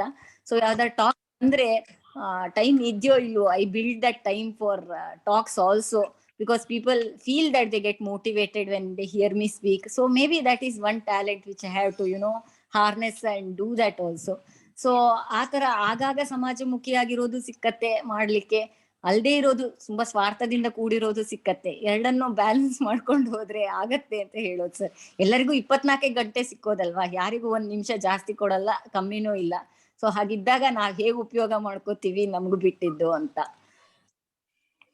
Okay. Thank you. Yes, sir. Any other questions? ಬೇರೆ ಯಾರಾದ್ರೂ ಕೇಳ್ತೀರಾ? ಓಕೆ ಡಾಕ್ಟ್ರೆ, ಕನ್ಕ್ಲೂಡ್ ಮಾಡೋಣ. ಬಹಳ ತುಂಬಾ ಚೆನ್ನಾಗಿತ್ತು ನಿಮ್ ಟಾಕ್. ಏನು ಕ್ವೆಶ್ಚನ್ ಕೇಳಕ್ ಉಳಿಸೇ ಇಲ್ಲ, ನೀವು ಎಲ್ಲಾ ಟಚ್ ಮಾಡ್ಬಿಟ್ಟಿದ್ದೀರಾ. ತುಂಬಾ ಖುಷಿ ಆಯ್ತು, ತುಂಬಾ ಚೆನ್ನಾಗಿತ್ತು ಮೇಡಮ್. ತುಂಬಾ ಚೆನ್ನಾಗಿತ್ತು ಮೇಡಮ್, ತುಂಬಾ ಕೇಳೋದಕ್ಕೆ ತುಂಬಾ ಚೆನ್ನಾಗಿತ್ತು, ಖುಷಿ ಆಯ್ತು. Thank you ma'am, thank you. Aruna ತುಂಬಾ ಚೆನ್ನಾಗಿ ಮಾತಾಡಿರಿ, ತುಂಬಾ ಸಂತೋಷ ಆಯ್ತು ನಿಮ್ ಮಾತು ಕೇಳಿ. ತುಂಬಾ ಸರಾಗವಾಗಿ ಮತ್ತೆ ಸರಳವಾಗಿ ಮಾತಾಡಿದ್ರಿ, ಮನಾಗ್ ಮುಟ್ಟಿದ ಹಾಗೆ ಆಯ್ತು. Thank you. ಒಳ್ಳೆ ಕನ್ನಡದಲ್ಲೂ ಮಾತಾಡದ್ರಿ, ತುಂಬಾ ಚೆನ್ನಾಗಿತ್ತು. ಹೌದು, ತುಂಬಾ ಚೆನ್ನಾಗಿತ್ತು ಡಾಕ್ಟರ್. ನಿಮ್ ಮಾತ್ ಕೇಳ್ತಾ ಇದ್ರೆ ಕೇಳ್ತಾನೆ ಇರ್ಬೇಕು ಅನ್ನಿಸ್ತಾ ಇತ್ತು. Thank you ma'am, thank you. Okay. Very nice. Very nice. Thank you all for your good words, and Dr. Aruna definitely deserves it. Okay, Aruna ಅವರು ಇಷ್ಟೊತ್ತು ತನಕ ಸಾಕಷ್ಟು ಇನ್ಫಾರ್ಮೇಶನ್ ಕೊಟ್ಟಿದ್ದಾರೆ. ಅಂದ್ರೆ ಎಲ್ಲ ಪ್ರಶ್ನೆ ಹೇಳಿದಾಗ ಸಂಬಂಧಗಳು ಉಳಿಸ್ಕೊಳ್ಳೋದು ಎಲ್ಲ ಬಂದಾಗ ನನಗೆ DVG ಅವರ ಒಂದು ಕಗ್ಗ ಜ್ಞಾಪಕ ಬರುತ್ತೆ. ಕಗ್ಗದಲ್ಲಿ ಹೇಳ್ತಾರೆ, ಹುಲ್ಲಾಗು ಬೆಟ್ಟದಡಿ ಮನೆಗೆ ಮಲ್ಲಿಗೆಯಾಗು, ಕಲ್ಲಾಗು ಕಷ್ಟಗಳ ಮಳೆಯ ವಿಧಿ ಸುರಿಯೇ, ಬೆಲ್ಲ ಸಕ್ಕರೆಯಾಗು ದೀನ ದುರ್ಬಲರಿಂಗೆ, ಎಲ್ಲರೊಳಗೊಂದಾಗು ಮಂಕುತಿಮ್ಮ ಅಂತ. ಅಂದ್ರೆ ನಾವು ಎಲ್ಲರಲ್ಲ ಜೊತೆಲ್ಲೂ ಹೊಂದ್ಕೊಂಡು ಮಾಡ್ಕೊಳ್ಳಿಕ್ಕೆ ಹೋದಾಗ ನಮ್ ಜೀವನ ಸೊಗಸು. ಹಂಗ ಹೊಂದ್ಕೊಂಡು ಹೋಗುವಂಥದ್ದು ಇದೆಯಲ್ಲ, ಅದಕ್ಕಿನ್ನ ಹವ್ಯಾಸ ಬೇರೆ ಯಾವುದೂ ಇಲ್ಲ ಅಂತ ಡಾಕ್ಟರ್ ಹೇಳಿದ್ದಾರೆ. ನನ್ನ ಸಂಪೂರ್ಣ ಸಹಮತ ಇದೆ. ಇಂಥ ಮನೋಭಾವ ಎಲ್ಲರಲ್ಲೂ ಬರ್ಲಿ ಅಂತ ಆಶಿಸ್ತಾ ಈ ಕಾರ್ಯಕ್ರಮದ ಕೊನೆಯ ಹಂತಕ್ಕೆ ಬಂದಿದ್ದೇವೆ. ಡಾಕ್ಟರ್ ಅರುಣ್ ಅವರೇ, ನಿಮ್ಮ ಸಮಯ ಮಾಡಿಕೊಂಡು ನಮ್ಮ ಜೊತೆಲಿ ನಿಮ್ಮ ಅಭಿಪ್ರಾಯಗಳನ್ನೆಲ್ಲ ಹಂಚ್ಕೊಂಡಿದ್ದೀರಾ. ಕೆಲವು ಸಲ ನಮ್ಮ ಪ್ರಶ್ನೆಗಳು ಹೇಗಿರ್ಬೋದು ಅಂತಂದ್ರೆ ನಿಮ್ಮ ಸೈಕಿಯಾಟ್ರಿ ಲೆವೆಲ್ಗೆ ಮ್ಯಾಚ್ ಆಗದೆ ಇರೋಂಥದ್ದು ಇರ್ಬೋದು. ಆದ್ರೆ ನಾವು ನಾವು ನಾವು ಅಂದ್ರೆ ಸಾಮಾನ್ಯ ಮಟ್ಟದ ಜೀವಿಗಳು, ಹಾಗಾಗಿ ಇಂಥ ಪ್ರಶ್ನೆಗಳು ನಮ್ಮಲ್ಲಿ ಸಹಜ. ತುಂಬಾ ಚೆನ್ನಾಗಿತ್ತು ನಿಮ್ಮ ಕಷ್ಟ ಸರ್, ನೀವ್ ಹಂಗೆ ಮಾತಾಡಿದ್ರೆ ನಾನು ಎಷ್ಟು ಮಾತಾಡ್ತೀನಿ. ಸೈಕ್ಯಾಟ್ರಿಕಲ್ ಆನ್ಸರ್ ಕೊಡಿ ಅಂತ ಹೇಳಿದ್ರೆ ಸ್ವಲ್ಪ ಕಷ್ಟ ಆಗತ್ತೆ. ಎಲ್ಲದಕ್ಕೆ ಆನ್ಸರ್ ಇಲ್ಲ ಸರ್. ಹೌವಿಗೆ ಆನ್ಸರ್ ಇದೆ, ವೈಗೆ ಆನ್ಸರ್ ಇರಲ್ಲ. ಸೊ ಹಂಗೆ ಮಾತಾಡಕ್ಕೆ ಏನ್ ತೊಂದ್ರೆ ಇಲ್ಲ ಸರ್. ಮೋಟಿವೇಶನ್ ಫೇಲ್ ಆದ್ರೆ ಲೀಗಲ್ ಸಪೋರ್ಟ್ ಹೆಂಗ್ ತಗೊಳ್ಳೋದು ಡಾಕ್ಟ್ರೆ? ಏನ್ ಸರ್? ಈ ಮೋಟಿವೇಶನ್ ಇಶ್ಯೂಸ್ ವರ್ಕ್ ಆಗ್ಲಿಲ್ಲ ಅಂದ್ರೆ ಲೀಗಲ್ ಸಪೋರ್ಟ್ ಹೇಗೆ ತಗೊಳ್ಳೋದು? Some seniors are suffering some their own family members harassing and other things. So ಇದಕ್ಕೆ how to overcome with legal support. Sir neglect abuse ಮತ್ತೆ ಇದು ನೆಗ್ಲೆಕ್ಟ್ ಎಲ್ಡರ್ ಅಬ್ಯೂಸ್ ಮತ್ತೆ elder neglect is actually against the law. ಅದಕ್ಕೆ correct ಆಗಿದ್ದು ಲಾ ಫ್ರೇಮೇ ಇರುತ್ತೆ. But problem ಏನಂದ್ರೆ ನಮ್ ಕಂಟ್ರಿನಲ್ಲಿ law is very ಅಂದ್ರೆ ತುಂಬಾ ಲೆಂತಿಯಾಗಿ ಎಳ್ದು ಬಿಡ್ತಾರೆ. ಸೊ ಅವ್ರು ಆಗ್ಲೇ ಹಿರಿಯರಾಗಿರೋದಾರೆ, ಉಳ್ದಿರೋ ಇದನ್ನು ಲೀಗಲ್ ಟ್ಯಾಂಗಲ್ಸ್ ಅಲ್ಲಿ ಕಳಿಬೇಕಾ ಅನ್ನೋ ಒಂದು ಪ್ರಶ್ನೆ ಬರುತ್ತೆ. ಸೊ ಯಾರಾದ್ರೂ ಕೌನ್ಸಿಲರಿಗೆ ಬಂದು ನಾವು ಲೀಗಲ್ ಬ್ಯಾಟಲ್ ಸ್ಟಾರ್ಟ್ ಮಾಡ್ಬೇಕು ಅಂತ ಇದೀವಿ ಅಂದ್ರೆ it is a very tricky situation sir. ಯಾಕಂದ್ರೆ ಕೌನ್ಸಿಲರ್ ಆಗಿ ಹೌದು ಅಂತ ಹೇಳಂಗೂ ಇಲ್ಲ, ಇಲ್ಲ ಅಂತ ಹೇಳಂಗೂ ಇಲ್ಲ, ಆ ತರದೊಂದು ಪರಿಸ್ಥಿತಿ ಬರುತ್ತೆ. ನ್ಯಾಯ ನೀತಿ ಅಂತ ನೋಡಕ್ ಹೋದ್ರೆ inevitable how to move ಅಂತ. ಈಗ somebody asked me in the morning, ನಾನ್ ಹೇಳ್ದೆ ನೀವು ಅದು 1456 ಫೋನ್ ಮಾಡಿ you may get some relief ಅಂತ ಹೇಳಿದ್ದೀನಿ. Other than that, today I thought definite ಆಗಿ ಫ್ರೀ ಆಗಿ ಕೆಲಸ ಮಾಡೋ ಲೀಗಲ್ ಏಡ್ಸ್ ಇರ್ತವೆ. What they can always do is, ಅವರು ಯಾರಿಂದಾದ್ರೂ ಹೆಲ್ಪ್ ಅನ್ನು ನಿರೀಕ್ಷೆ ಮಾಡೋದ್ಕಿಂತ ಕೆಲವು ಸೆಲ್ಗಳು ಇರ್ತವೆ, ಅದಕ್ಕೋಸ್ಕರನೇ ಡೆಸಿಗ್ನೇಟ್ ಆಗಿರೋ ಸೆಲ್ಗಳು ಇರ್ತವೆ. ಅದಕ್ಕೆ ಹೋಗಿ ನಮ್ಗೆ ಲೀಗಲ್ ಏಡ್ ಬೇಕು, ಇದು ಎಲ್ಲಿ ಕೊಡ್ತಾರೆ ಅಂತ ಒಂದು ಕೇಳಿ ಇನ್ಫಾರ್ಮೇಶನ್ ಅನ್ನು ತಕೊಂಡು ಮುಂದುವರ್ಸೋದು ವಾಸಿ. ಇನ್ನೊಂದು ಲೀಗಲ್ ಟ್ಯಾಂಗಲ್ಸ್ ಜೊತೆಗೆ ಎಷ್ಟೆಲ್ಲ ಪ್ರಾಬ್ಲಮ್ ಇರುತ್ತೆ ಅದನ್ನು ಅರ್ಥಕೊಳ್ಬೇಕು. ಫ್ಯಾಮಿಲಿ ಮೆಂಬರ್ಸ್ ಮೇಲೆನೆ ಲೀಗಲ್ ಕೇಸ್ ಹಾಕ್ಬೇಕು ಅಂದ್ರೆ ಅವ್ರ ಸಂಬಂಧನು ಪೂರ್ತಿಯಾಗಿ ಕಡ್ಕೊಳಕ್ಕೆ ಕೂಡ ಅವರು ರೆಡಿ ಇರ್ಬೇಕು. ಅಷ್ಟು ಇಂಡಿಪೆಂಡೆಂಟ್ ಆಗಿ ಬದುಕಕ್ ರೆಡಿ ಇದಾರ ಅಂದ್ರೆ, ಇಂಡಿಪೆಂಡೆಂಟ್ ಅಂದ್ರೆ ಬರೀ ದೈಹಿಕವಾಗಿ ಅಲ್ಲ, ಮಾನಸಿಕವಾಗಿ ಕೂಡ, ಆಮೇಲೆ ಎಮೋಷನಲಿ ಕೂಡ ಅನ್ನೋದೊಂದು ರೆಡಿನೆಸ್ ಇರ್ಬೇಕು ಸರ್. ಪಾಠ ಕಲಿಸ್ತೀನಿ ಅಂತ ಮಾಡ್ತಾರೆ, ಅವರೇ ಪಾಠ ಕಲಿಯೋ ಸ್ಥಿತಿಗೆ ಬಂದ್ಬಿಡತ್ತ ಆಮೇಲೆ. ಸೊ ಆ ತರದ್ದು ಪ್ರಾಬ್ಲಮ್ಗಳು ತುಂಬಾ ಇರ್ತವೆ. ನಮ್ ಪ್ರೊಫೆಸರ್ ಯಾವಾಗ್ಲೂ ಒಂದ್ ಮಾತು ಹೇಳ್ತಿದ್ರು, ಪೊಲೀಸ್ ಸ್ಟೇಷನ್, ಆಸ್ಪತ್ರೆ, ಕೋರ್ಟ್ ಅವ್ರಾಗ ಅವ್ರು ಕರೀದೆ ಹೋಗ್ಬೇಡಿ ಅಂತ. ಅದು ತುಂಬಾ ಕರೆಕ್ಟ್ ಅಂತ ಅನ್ಸತ್ತೆ ನನ್ಗೆ. ನಮ್ಗೆ ತುಂಬಾ ಟೆಂಪ್ಟ್ ಆಗ್ಬೋದು, ಇವ್ರಿಗೆ ನಂಗೆ ಹಿಂಗ್ ಮಾಡಿದ್ರಲ್ಲ, ಇವ್ರಿಗೆ ಬುದ್ಧಿ ಕಲಿಸ್ತೀನಿ, ಪಾಠ ಕಲಿಸ್ತೀನಿ ಅಂತ ಅನ್ಸ್ಬೋದು ನಮ್ಗೆ. ಬಟ್ ಕೆಲವು ಸಲ ಕೋಪ ಬಂದಾಗ ಮೂಗ್ ಕೊಯ್ಕೊಳ್ಳೋದು ಅಂತಾರಲ್ಲ ಸರ್, ಆ ತರ ಪರಿಸ್ಥಿತಿ ಆಗ್ಬಾರ್ದು. ಮತ್ತೆ ಮೇಲ್ ನೋಡಿ ಉಗುಳಿದ್ರೆ ನಮ್ಮ ಮೇಲೆ ಬೀಳೋದಂತೆ. ಸೊ ನಮ್ ಮನೆಯವ್ರು ಮಾಡೋದನ್ನು ನುಂಗ್ಕೊಳಕ್ಕೆ ಟ್ರೈ ಮಾಡ್ಬೇಕು. ನಮ್ಮನ್ನ ಯಾರು ನಾವು ಪರ್ಮಿಷನ್ ಕೊಡದೆ ಅವಮಾನ ಮಾಡಕ್ ಆಗಲ್ಲ ಅನ್ನೋದನ್ನ ಅರ್ಥ ಮಾಡ್ಕೊಳ್ಬೇಕು. ನಾವು ಅವಮಾನ ಅಂತ ಅನ್ಕೊಂಡ್ರೆ ಅವಮಾನ, ಏನೋ ಹೇಳಿದ್ರು, ಮಾತ್ ಬಂತು, ಮಾತ್ ಹೋಯ್ತು ಅಂತ ಲೈಟ್ ಆಗಿ ತಕೊಂಡ್ರೆ ಲೈಟ್. ಸೊ ಆ ತರದ್ರಲ್ಲಿ ಸಾಲ್ವ್ ಮಾಡಕ್ ಆದ್ರೆ ಬೆಸ್ಟ್ ಅದು. ಯಾಕೆಂದ್ರೆ ಲೀಗಲ್ ವೇ, ನಾನ್ ಎಕ್ಸ್ಪರ್ಟ್ ಅಲ್ಲ ಲೀಗಲ್ ಅಲ್ಲಿ. You mean there should be a last weapon or resort? Maybe the last resort, maybe the last resort. Thank you doctor, thank you so much. Thank you so much. Emotional issue ಬಂದಾಗ, legal issue ಬಂದಾಗ emotion ಗೆ end ಮಾಡಿ ಅವ್ರಿಗೆ hand over ಮಾಡೋದು ಒಳ್ಳೇದು ಅನ್ಸುತ್ತೆ. ಎಲ್ಲಕ್ಕಿಂತ ಜಾಸ್ತಿ ಪ್ರಾಕ್ಟಿಕಲ್ ಆಗು ಯೋಚನೆ ಮಾಡ್ಬೇಕಲ್ವಾ ಸರ್. ಎಮೋಷನಲ್ ಆಗು ಇದ್ದಾಗ ಕೆಲವು ಸಲ ಸಮಸ್ಯೆಗೆ ಪರಿಹಾರ ಸಿಕ್ಕಲ್ಲ. So emotion is the opposite of logic ಅಂತ ಹೇಳ್ತಾರೆ. ಸೊ ನಾವು ಪ್ರಾಕ್ಟಿಕಲ್ ಆಗಿ ಕೂಡ ಯೋಚನೆ ಮಾಡ್ಬೇಕು. ಇದಕ್ಕೆ, ಈ ಜಗಳಕ್ಕೆ ಇಷ್ಟು ಹಣ, ಇಷ್ಟು ಶ್ರಮ, ಇಷ್ಟು ಎಮೋಷನ್ಸ್ ಅನ್ನು ಇನ್ವೆಸ್ಟ್ ಮಾಡೋ ಅಗತ್ಯ ಇದ್ಯಾ ಅನ್ನೋದನ್ನ ನಾವು ನೋಡ್ಕೋಬೇಕಾಗತ್ತೆ. ಅಗತ್ಯ ಇಲ್ಲ ಅಂದ್ರೆ ಅಗತ್ಯ ಇಲ್ಲ ಅಷ್ಟೇ. ಅದನ್ನ ಬಿಟ್ಟು ಮುಂದೆ ಹೋಗೋದೇನೆ ಸ್ವಲ್ಪ ಅವರಿಗೆ ಜಾಣತನ. ಅದೇ ಜಾಣ್ಮೆ ಜೊತೆ ತಾಳ್ಮೆ ಎರಡು ಇದ್ರೆ ನಡ್ಕೊಂಡು ಹೋಗತ್ತೆ ಸರ್ ಲೈಫ್. ಎಷ್ಟೋ ಸಲ ಈ ಲೀಗಲ್, ಪರ್ಟಿಕ್ಯುಲರ್ ಈ ಸಪರೇಷನ್ ಇಂಥವೆಲ್ಲ ಬಂದಾಗ ನಾನು ಅದನ್ನ ಸೇಡಿನಿಂದನೇ ನೋಡ್ತೀನಿ ಅಂತನ್ನುವಂತ ಅತ್ತೆ ಮಾವ ಅಥವಾ ಸೊಸೆ ಇಂಥವ್ರೆಲ್ಲ ಇದ್ದಾಗ ನಮ್ಮ ರೋಲ್ ಅಲ್ಲಿಗೆ ನಿಂತೋಗುತ್ತೆ. ಅಲ್ಲಿ ಲೀಗಲ್ಲೇ ಹೋಗ್ಬೇಕು, ಪೊಲೀಸ್ ಹತ್ರನೇ ಹೋಗ್ಬೇಕು. ಆವಾಗ ನಾವು ಅವ್ರಿಗೆ ಯಾವ ರೀತಿಯಿಂದ ಸಪೋರ್ಟ್ ಮಾಡಕ್ ಆಗಲ್ಲ. ಯಾಕಂದ್ರೆ ನಾವು ಸಪೋರ್ಟ್ ಮಾಡಿದ್ರೆ ಒಂದು ಇಶ್ಯೂನ ಸಪೋರ್ಟ್ ಮಾಡ್ದಂಗ ಆಗುತ್ತೆ. ಅದರಿಂದ ನಮ್ಮ ಕರ್ತವ್ಯ ಅಲ್ಲಿಗೆ ಮುಗೀತು. ನಾನು ಇನ್ಮೇಲೆ ಅವ್ರಿಗೂ ಹ್ಯಾಂಡ್ ಓವರ್ ಮಾಡ್ತಾ ಇದ್ದೀನಿ. ನಾನು ಇನ್ಮೇಲೆ ನಿಮ್ಗೆ ಏನಾದ್ರೂ ಬೇಕಿದ್ರೆ ಕೇಳಿ ಅಂತ ಅಷ್ಟೇ ಹೇಳ್ಬೋದು ಹೊರತು ನಾವು ಇನ್ವಾಲ್ವ್ ಆಗಕ್ ಆಗಲ್ಲ ಅನ್ಸುತ್ತೆ ನನ್ಗೆ ವೈಯಕ್ತಿಕವಾಗಿ ಹೇಳ್ಬೇಕು. ಇನ್ವಾಲ್ವ್ ಆಗೋದ್ಕಿಂತ ಜಾಸ್ತಿ ಸರ್ ನಾವ್ ಅದಕ್ಕೆ ಅವ್ರಿಗೆ ಅದನ್ನ ಫಸ್ಟೇ ಹೇಳ್ಬೇಕು. ನಾನ್ ನಿಮ್ಗೆ ಏನ್ ಸಜೆಷನ್ ಕೊಟ್ರು ನಾನ್ ನಿಮ್ ಲೈಫ್ ಅಲ್ಲಿ ಮೇನ್ ಪರ್ಸನ್ ಅಲ್ವೇ ಅಲ್ಲ ಅನ್ನೋದನ್ನ ಅವರಿಗೆ ಧೈರ್ಯವಾಗಿ ಹೇಳಕ್ ಗೊತ್ತಿರ್ಬೇಕು. ನಾನ್ ಸ್ಟೇಕ್ ಹೋಲ್ಡರ್ ಅಲ್ಲ ನಿಮ್ ಲೈಫ್ ಅಲ್ಲಿ. ನಾಳೆ ನಿಮ್ಗೆ ಲಾಭ ಆದ್ರೂನು ನಷ್ಟ ಆದ್ರೂನು ಅದ್ರಲ್ಲಿ ನನ್ಗೆ ಪಾಲಿಲ್ಲ. ಇದು ಏನಾಗುತ್ತೋ ನಿಮ್ಮ ನಿರ್ಧಾರದಿಂದ ಆಗತ್ತೆ. ಯಾಕಂದ್ರೆ ನಿಮ್ಮನ್ನ ನೋಡ್ಕೊಳ್ಳೋರು, ನಿಮ್ ಲೈಫ್ ಅಲ್ಲಿ ಇರೋರು ಬೇರೆ, ನಾನ್ ಥರ್ಡ್ ಪರ್ಸನ್. ಸೊ ಅದನ್ನ ಅವರಿಗೆ ಮನದಟ್ಟು ಮಾಡ್ಕೊಡ್ಬೇಕು ಸರ್. ತುಂಬಾ ಜನ ಥೆರಪಿಸ್ಟ್ ಮೇಲೆ, ಡಾಕ್ಟರ್ ಮೇಲೆ ಡಿಪೆಂಡೆಂಟ್ ಆಗ್ಬಿಡ್ತಾರೆ. ನೀವ್ ಹೇಳಿದ್ರಲ್ಲ ಮೇಡಮ್, ಅದಕ್ಕೆ ನಾನ್ ಡೈವೋರ್ಸ್ ತಗೊಂಡೆ, ಈಗ ನಂಗೆ ಎಲ್ಲಾರು ಒಂದ್ ಕೆಲಸ ವಿದ್ಯಾ ನೋಡ್ತೀರಾ, ಈ ತರ ಕೇಳ್ದವ್ರು ಇದಾರೆ ಎಷ್ಟೋ ಜನ. ಸೊ ಆತರ ಅಲ್ಲ. ನಾವೇನ್ ಡಾಕ್ಟರ್ ಆಗಿ ಹೇಳ್ತೀವೋ ಅದು ಬೇರೆ. ನಾವು ಅವ್ರ ಲೈಫ್ ಅಲ್ಲಿ ಹೋಗಿ ಡಿಸಿಷನ್ ಮಾಡೋದು is a very big step. So ಹಾಗ್ ಮಾಡ್ಲಿಕ್ಕೆ ಹೋಗ್ಬಾರ್ದು. ಹಂಗೇನಾರು ನಾವ್ ಡಿಸಿಷನ್ ಅನ್ನೋದು ನಮ್ ಬಾಯಿಂದ ಬಂದ್ರೆ ಕೂಡ ನಾವ್ ಅದಕ್ಕೆ ಈ ಸ್ಟೇಟ್ಮೆಂಟ್ ಅನ್ನು ಹೇಳಕ್ ಕಲಿಬೇಕು. ನಾನ್ ನಿಮ್ ಲೈಫ್ ಅಲ್ಲಿ ಏನಿದ್ರು 3ನೇ ಅವಳು, ಸೊ ನನ್ನ ಮಾತನ್ನ ನೀವು ಪರಿಗಣೆಗೆ ತಕೊಳ್ಬೇಕು ಅಂತ ಇಲ್ಲ. ನಿಮ್ಮ ಮನ್ಸಿಗೆ ಏನ್ ಸರಿ ಅನ್ಸುತ್ತೋ ಅದನ್ನ ಮಾಡಿ ಅನ್ನೋದನ್ನು ಒಂದು ನಿರ್ದಿಷ್ಟವಾಗಿ ಹೇಳಕ್ ಟ್ರೈ ಮಾಡ್ಬೇಕು. ತುಂಬಾ ಕಡೆ ಏನಾಗತ್ತೆ ಇಂಡಿಯಾದಲ್ಲಿ, ಅವರು ಮೇಡಮ್ ಹೇಳಿದ್ರದ್ದು ಅಪೋಸಿಟ್ ಆಗತ್ತೆ. Doctors will assume role of king making or god ತರ ಆಕ್ಟ್ ಮಾಡಕ್ ಸ್ಟಾರ್ಟ್ ಮಾಡ್ತಾರೆ. ನಾವ್ ಹೇಳ್ದಂಗ್ ಪೇಷಂಟ್ ಕೇಳ್ತಾರೆ, ಸೊ ಹಿಂಗಿಂಗೆ ಮಾಡಕ್ ಹೇಳೋಣ ನಾವು ಅಂತ. ಸೊ ಅದರಿಂದ ನಮ್ಮನ್ನ ನಾವು ಸ್ವಲ್ಪ ಹಿಂತಡ್ಕೊಳ್ಬೇಕು ಅನ್ನೋದು ಕೂಡ ನನ್ನ ಅಭಿಪ್ರಾಯ. ನಾವ್ ಏನೋ ಸಜೆಸ್ಟ್ ಮಾಡಕ್ ಹೋಗಿ ಒಂದಿದ್ದ 2 ಪ್ರಾಬ್ಲಮ್ ತರ ಆಗಕ್ ಹೋಗ್ಬಾರ್ದು. ಸೊ ಆತರ ಒಂದ್ ಸ್ವಲ್ಪ ಬ್ಯಾಲೆನ್ಸ್ ಇರ್ಬೇಕು. ನಮ್ ರೋಲ್ ಏನ್ ಅವ್ರ ಲೈಫ್ ಅಲ್ಲಿ ಅನ್ನೋದೊಂದು ನಿರ್ದಿಷ್ಟ ಅಭಿಪ್ರಾಯ ಇರ್ಬೇಕು. ಖಚಿತತೆ ನಮ್ಗೂ ಕೂಡ ಇರ್ಬೇಕು, ನಮ್ ಕಡೆಯಿಂದ ಕೂಡ ಇರ್ಬೇಕು.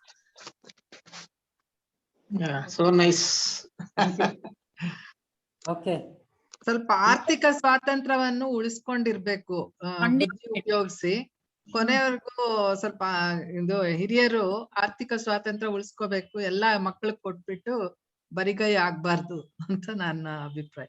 ಖಂಡಿತ ಮಕ್ಕಳ ನಿರೀಕ್ಷೆನೂ ಮಾಡಲ್ಲ. ನೀವು ಸಣ್ಣದ್ರಿಂದ ಹೆಂಗ ಅವ್ರ ಎಕ್ಸ್ಪೆಕ್ಟೇಷನ್ ಅನ್ನು ಟೋನ್ ಡೌನ್ ಮಾಡಿಟ್ಟಿದ್ರು ಹಂಗೆ ಬೆಳ್ಕೊಂಡ್ ಹೋಗ್ತಾರ ಮಕ್ಕಳು. ಸೊ ನಾವು ಕೊಟ್ಟಂಗೆ ವಿಂಗ್ಸ್ ಕೊಡ್ಬೇಕು, ಬ್ರಾಂಚಸ್ ಕೊಡ್ಬೇಕು. ಇಷ್ಟು ತನಕ ನಾನ್ ನೋಡ್ಕೋತೀನಿ, ಮುಂದಿನ ನಿಂದಪ್ಪ ಅಂತ ಬಿಟ್ರೆ ಅವ್ರು ಅದಕ್ಕೆ ಸರಿಯಾಗಿ ಬೆಳಿತಾರೆ. ನಾವು ಅವ್ರ ನಿರೀಕ್ಷೆಗಳನ್ನ ಸ್ವಲ್ಪ ಜಾಸ್ತಿ ಮಾಡ್ತೀವಿ. ನಿನ್ಗೋಸ್ಕರ ಆಸ್ತಿ ಮಾಡಿಟ್ಟಿದೀನಿ ನೋಡು, ನಿನ್ಗೋಸ್ಕರ ಇಷ್ಟ ಮಾಡಿಟ್ಟಿದೀನಿ ನೋಡು, ಆಗ ಕೊಡುವ. ನಾನ್ ನಿನ್ಗೋಸ್ಕರ ಅಂತ ಯಾಕೆ ಅನ್ಬೇಕು ನಾವು? ನನ್ಗೋಸ್ಕರ ನಾನ್ ಮನೆ ಮಾಡ್ಕೊಂಡಿದ್ದೀನಪ್ಪ, ನೀನ್ ಬೇಕಾದ್ರೆ ಬಂದಿರು ಅನ್ನೋದ. ಅವ್ರಿಗೇನಿದ್ರು give a net not a fish ಅಂತ ಹೇಳ್ಬೇಕು ಅಲ್ಲ ಡಾಕ್ಟ್ರೆ? Give a net not a fish. ನಂಗೆ ತುಂಬಾ ಸಲ ನನ್ನ ಮಾವನವ್ರು ಹೇಳ್ತಾರೆ, ನಿನ್ಗೆ ಎಲ್ಲ ಬಿಟ್ಟು ಹೋಗೋದಲ್ವಾ ನಾಳೆ ಅಂತಾರೆ. ಅದಕ್ಕೆ ನಾನ್ ಹೇಳ್ದೆ, ಅದೇನ್ ಚಾಯ್ಸ್ ಅಲ್ಲಿ ಬಿಟ್ಟು ಹೋಗೋದಾ ಅಂತ ಕೇಳೋದು. ನಾವೆಲ್ಲರೂ ಬಿಟ್ಟು ಹೋಗೋರೆಲ್ಲ ಅಷ್ಟಿಗೆ. ಯಾರಾದ್ರೂ 1 ಪೈಸೆ ತಕೊಂಡ್ ಹೋಗಕ್ಕಾಗಿದೆಯಾ ಇವರೆಗೆ? ಇಲ್ಲ. ಸೊ ಅದನ್ನ ನಾವು ಬಿಟ್ಟು ಹೋಗೋದು ಬೈ ಚಾಯ್ಸ್ ಅಂತ ಅಲ್ಲ, ನಮ್ಗೆ ಬೇಕು, ಬೈ ಡಿಫಾಲ್ಟ್. ಅದು ಬೈ ಡಿಫಾಲ್ಟ್. ಹಾಗಿದ್ದಾಗ ಅದನ್ನು ಹೇಳ್ಕೊಂಡ್ ಬರೋದ್ರಲ್ಲಿ ಏನು ಅರ್ಥನೇ ಇಲ್ಲ. ನಾನ್ ಹೇಳೋದು ಬಿಡೋದು ಬೇಡ, ಇದು ಹೇಳೋದು ಬೇಡ. ನಿಮ್ಗೆ ಏನ್ ಬೇಕೋ, ನಿಮ್ದಕ್ಕೆ ಏನ್ ಬೇಕೋ ನೀವು ಖರ್ಚು ಮಾಡ್ಕೊಳ್ಳಿ. ನಿಮ್ ದುಡ್ಡಲ್ಲಿ ನಿಮ್ ಸ್ವಾತಂತ್ರ್ಯ ಇರತ್ತೆ ನಿಮ್ಗೆ. ಎಷ್ಟೋ ಜನ ಈಗಿನ ಹಿರಿಯರ್ ಇದು ಮೊದ್ಲಿನ ತರ ಅಲ್ಲ, ಎಲ್ಲದನ್ನು ಮಕ್ಳ ಕೈಲಿ ಕೊಟ್ಟು ಮಕ್ಳು ನೋಡ್ಕೊಳ್ಳಿ ಅಂತ ಈಗಿನ ಕಾಲದ ಹಿರಿಯರ್ ಹಾಗಿಲ್ಲ. ಈಗ್ಲೂ ನನ್ 75 ವರ್ಷ, 1 ಮಾತ್ರೇನು ನುಂಗಲ್ಲ. ಅವ್ರ ಲೈಫ್ ಅವ್ರು ಚೆನ್ನಾಗೇ ನೋಡ್ಕೊಂಡು ಎಲ್ಲ ಸ್ವತಂತ್ರವಾಗೇ ಇದ್ದಾರೆ. ಅದನ್ನ ಹೇಗೆ ಮನೆಯವ್ರು ಎನೇಬಲ್ ಮಾಡ್ತಾರೋ ಹಾಗೆ ಹಾಕೊಂಡ್ ಬರತ್ತೆ ಅನ್ನೋದು ನಾನು. So kind of you. So thankful and thanks sir, thanks. Okay, doctor Arun ಅವರೇ, ವೈಯಕ್ತಿಕವಾಗಿ sir, if you don't mind, Parvati ma'am have raised her hand. We can ask a last question. Yeah. Okay. Yeah. ಹೇಳಿ ಪಾರ್ವತಿ ಅವರೇ. Parvati madam, yeah.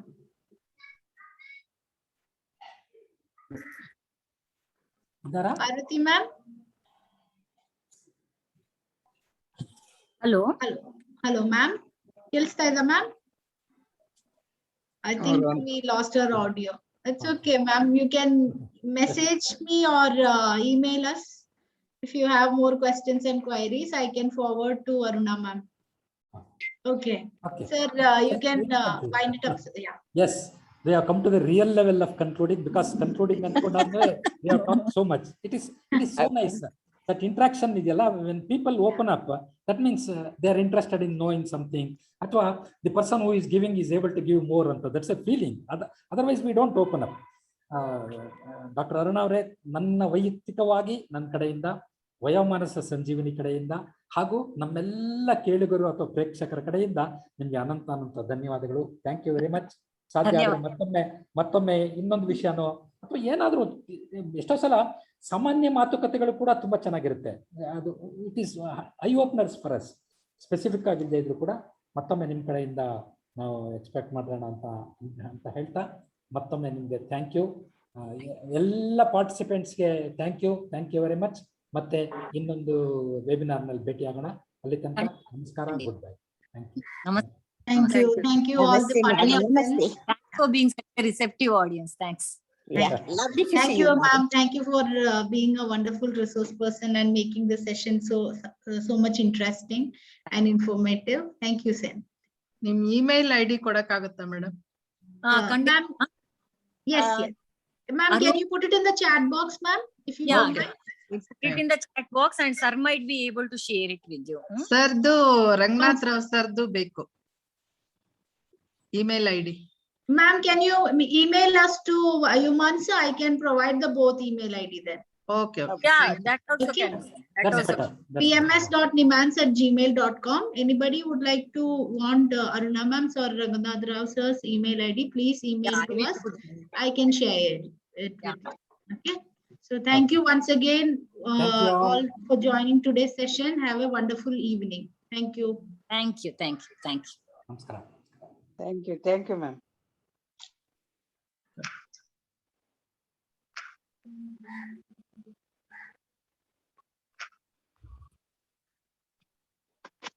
ಎಷ್ಟು ಚೆನ್ನಾಗಿ ಮಾತಾಡ್ತಾರೆ ನೋಡ್ರಿ madam.